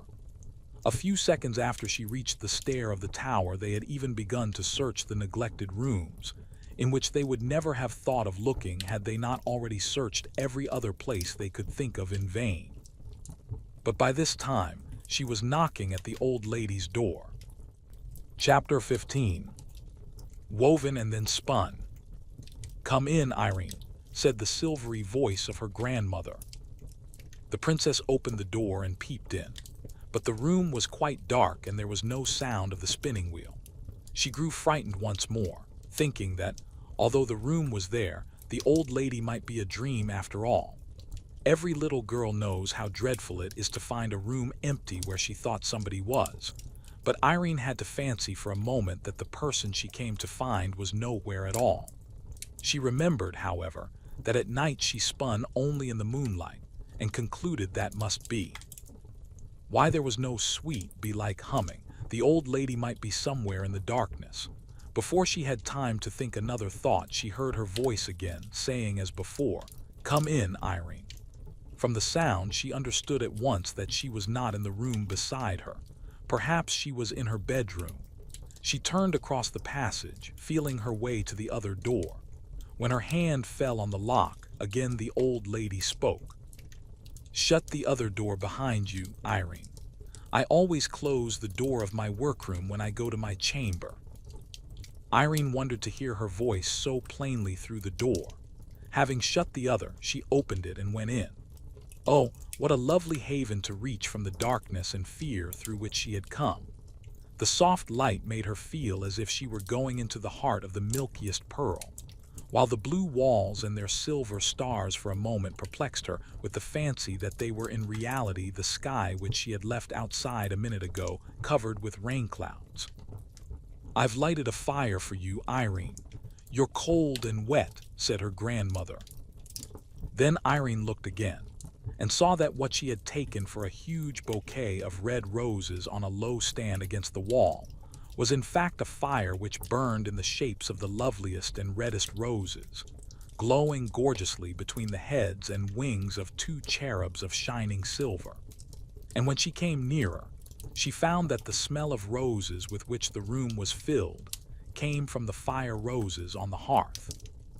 Her grandmother was dressed in the loveliest pale blue velvet, over which her hair, no longer white, but of a rich golden color, streamed like a cataract, here falling in dull gathered heaps, there rushing away in smooth shining falls.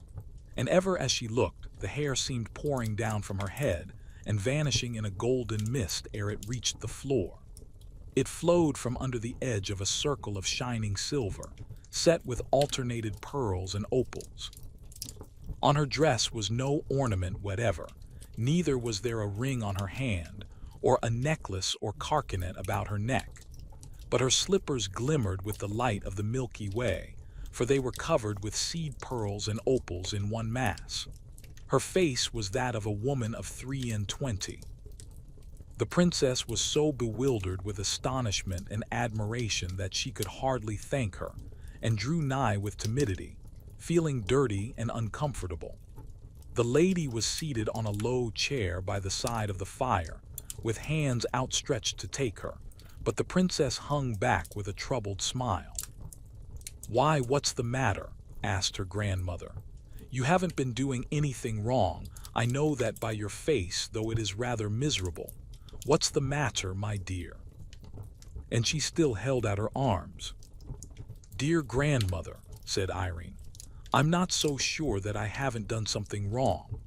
I ought to have run up to you at once when the long-legged cat came in at the window, instead of running out on the mountain and making myself such a fright. You were taken by surprise, my child, and you are not so likely to do it again. It is when people do wrong things willfully that they are the more likely to do them again. Come." And still she held out her arms. "But grandmother, you're so beautiful and grand with your crown on, and I am so dirty with mud and rain. I should quite spoil your beautiful blue dress." With a merry little laugh the lady sprung from her chair, more lightly far than Irene herself could, caught the child to her bosom, and kissing the tear-stained face over and over, sat down with her in her lap. "Oh, grandmother, you'll make yourself such a mess," cried Irene, clinging to her. "You darling, do you think I care more for my dress than for my little girl? Besides, look here." As she spoke she set her down, and Irene saw to her dismay that the lovely dress was covered with the mud of her fall on the mountain road. But the lady stooped to the fire, and taking from it, by the stalk in her fingers, one of the burning roses, passed it once and again and a third time over the front of her dress. And when Irene looked, not a single stain was to be discovered. "There," said her grandmother, "you won't mind coming to me now." But Irene again hung back, eyeing the flaming rose which the lady held in her hand. "You're not afraid of the rose, are you?" she said, about to throw it on the hearth again. "Oh, don't, please," cried Irene. "Won't you hold it to my frock and my hands and my face? And I'm afraid my feet and my knees want it too."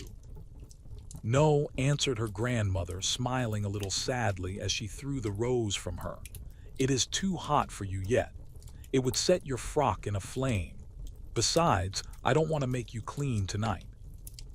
I want your nurse and the rest of the people to see you as you are, for you will have to tell them how you ran away for fear of the long-legged cat. I should like to wash you, but they would not believe you then. Do you see that bath behind you?" The prince SS looked and saw a large oval tub of silver, shining brilliantly in the light of the wonderful lamp. "Go and look into it," said the lady. Irene went and came back very silent with her eyes shining. "What did you see?" asked her grandmother. "The sky and the moon and the stars," she answered. "It looked as if there was no bottom to it." The lady smiled a pleased, satisfied smile, and was silent also for a few moments. Then she said, "Any time you want a bath, come to me. I know you have a bath every morning, but sometimes you want one at night too." "Thank you, grandmother, I will indeed," answered Irene, and was again silent for some moments thinking. Then she said, "How was it, grandmother, that I saw your beautiful lamp, not the light of it only, but the great round silvery lamp itself, hanging alone in the great open air high up? It was your lamp I saw, wasn't it?" "Yes, my child, it was my lamp." "Then how was it? I don't see a window all round." "When I please I can make the lamp shine through the walls, shine so strong that it melts them away from before the sight, and shows itself as you saw it. But, as I told you, it is not everybody can see it." "How is it that I can, then? I'm sure I don't know." "It is a gift born with you, and one day I hope everybody will have it." "But how do you make it shine through the walls?" "Ah, that you would not understand if I were to try ever so much to make you. Not yet, not yet. But," added the lady, rising, "you must sit in my chair while I get you the present I have been preparing for you. I told you my spinning was for you. It is finished now, and I am going to fetch it. I have been keeping it warm under one of my brooding pigeons." Irene sat down in the low chair, and her grandmother left her, shutting the door behind her. The child sat gazing, now at the rose fire, now at the starry walls, now at the silver light, and a great quietness grew in her heart. If all the long-legged cats in the world had come rushing at her then, she would not have been afraid of them for a moment. How this was she could not tell. She only knew there was no fear in her, and everything was so right and safe that it could not get in. She had been gazing at the lovely lamp for some minutes fixedly. Turning her eyes, she found the wall had vanished, for she was looking out on the dark, cloudy night. But though she heard the wind blowing, none of it blew upon her. In a moment more the clouds themselves parted, or rather vanished like the wall, and she looked straight into the starry herds, flashing gloriously in the dark blue. It was but for a moment. The clouds gathered again and shut out the stars. The wall gathered again and shut out the clouds. And there stood the lady beside her with the loveliest smile on her face, and a shimmering ball in her hand, about the size of a pigeon's egg.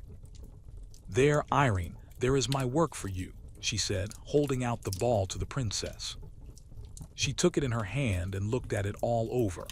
It sparkled a little and shone here and there, but not much.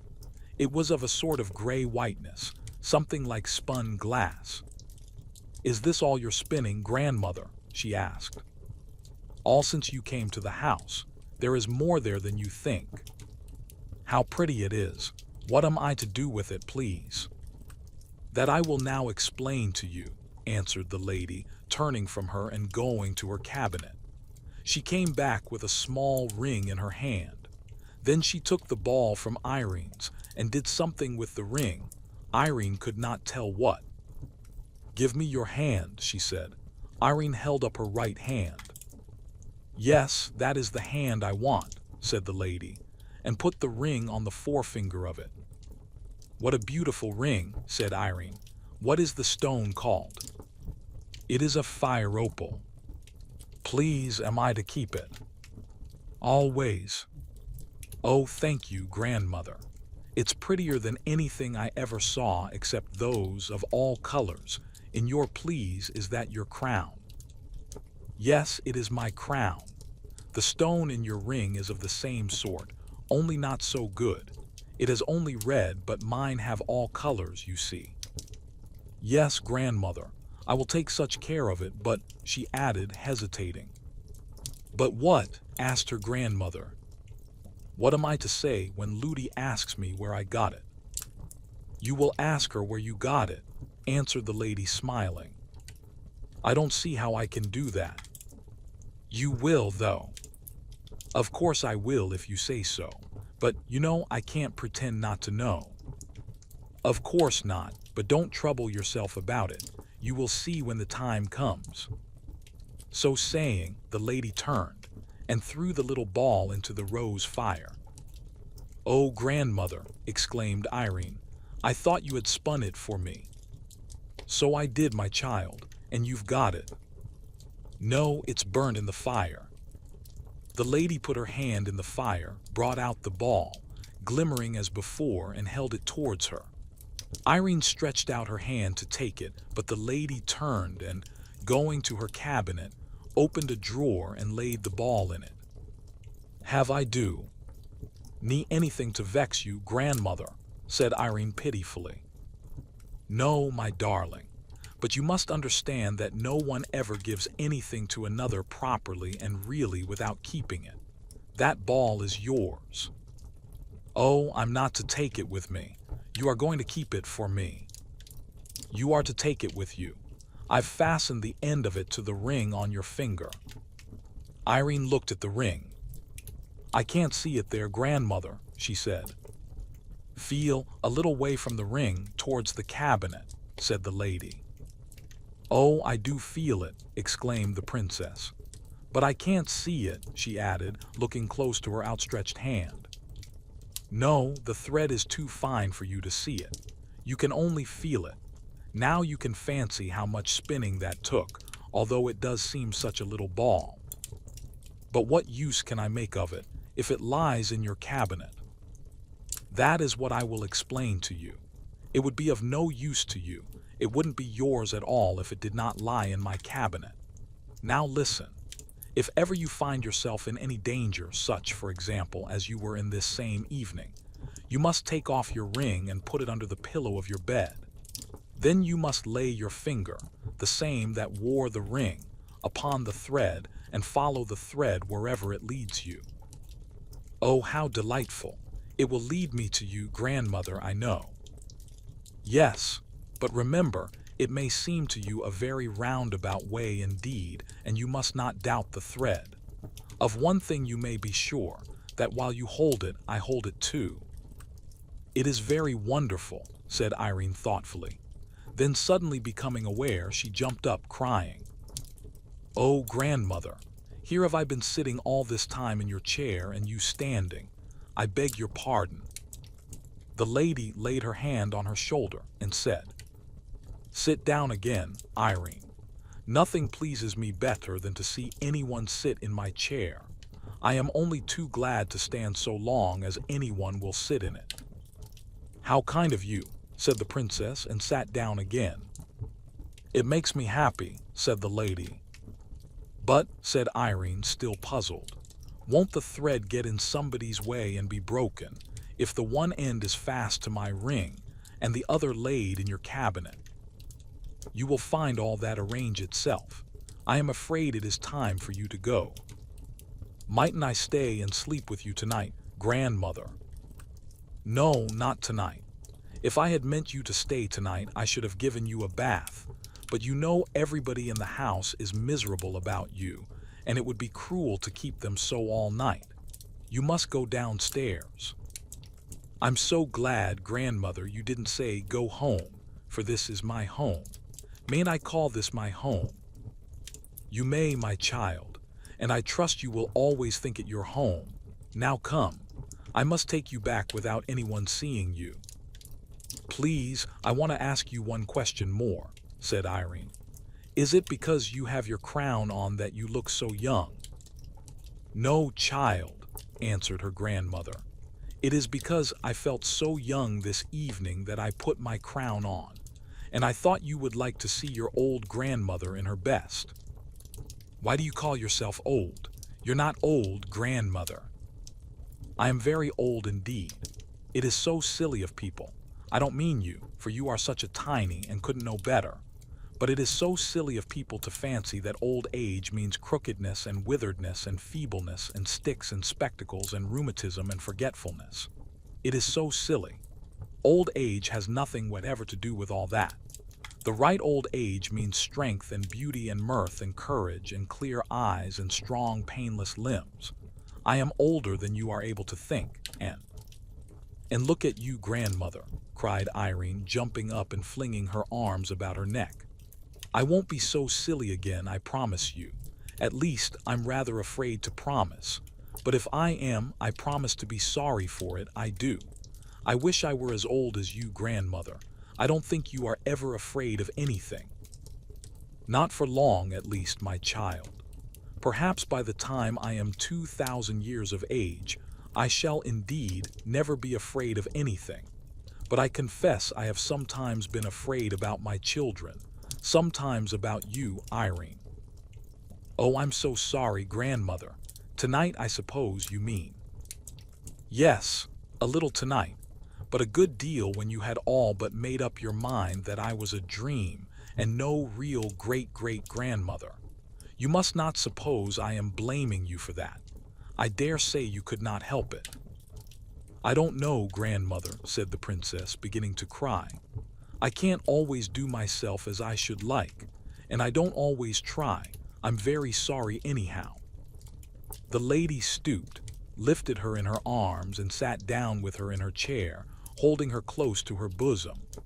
In a few minutes the princess had sobbed herself to sleep. How long she slept I do not know. When she came to herself, she was sitting in her own high chair at the nursery table, with her doll's house before her.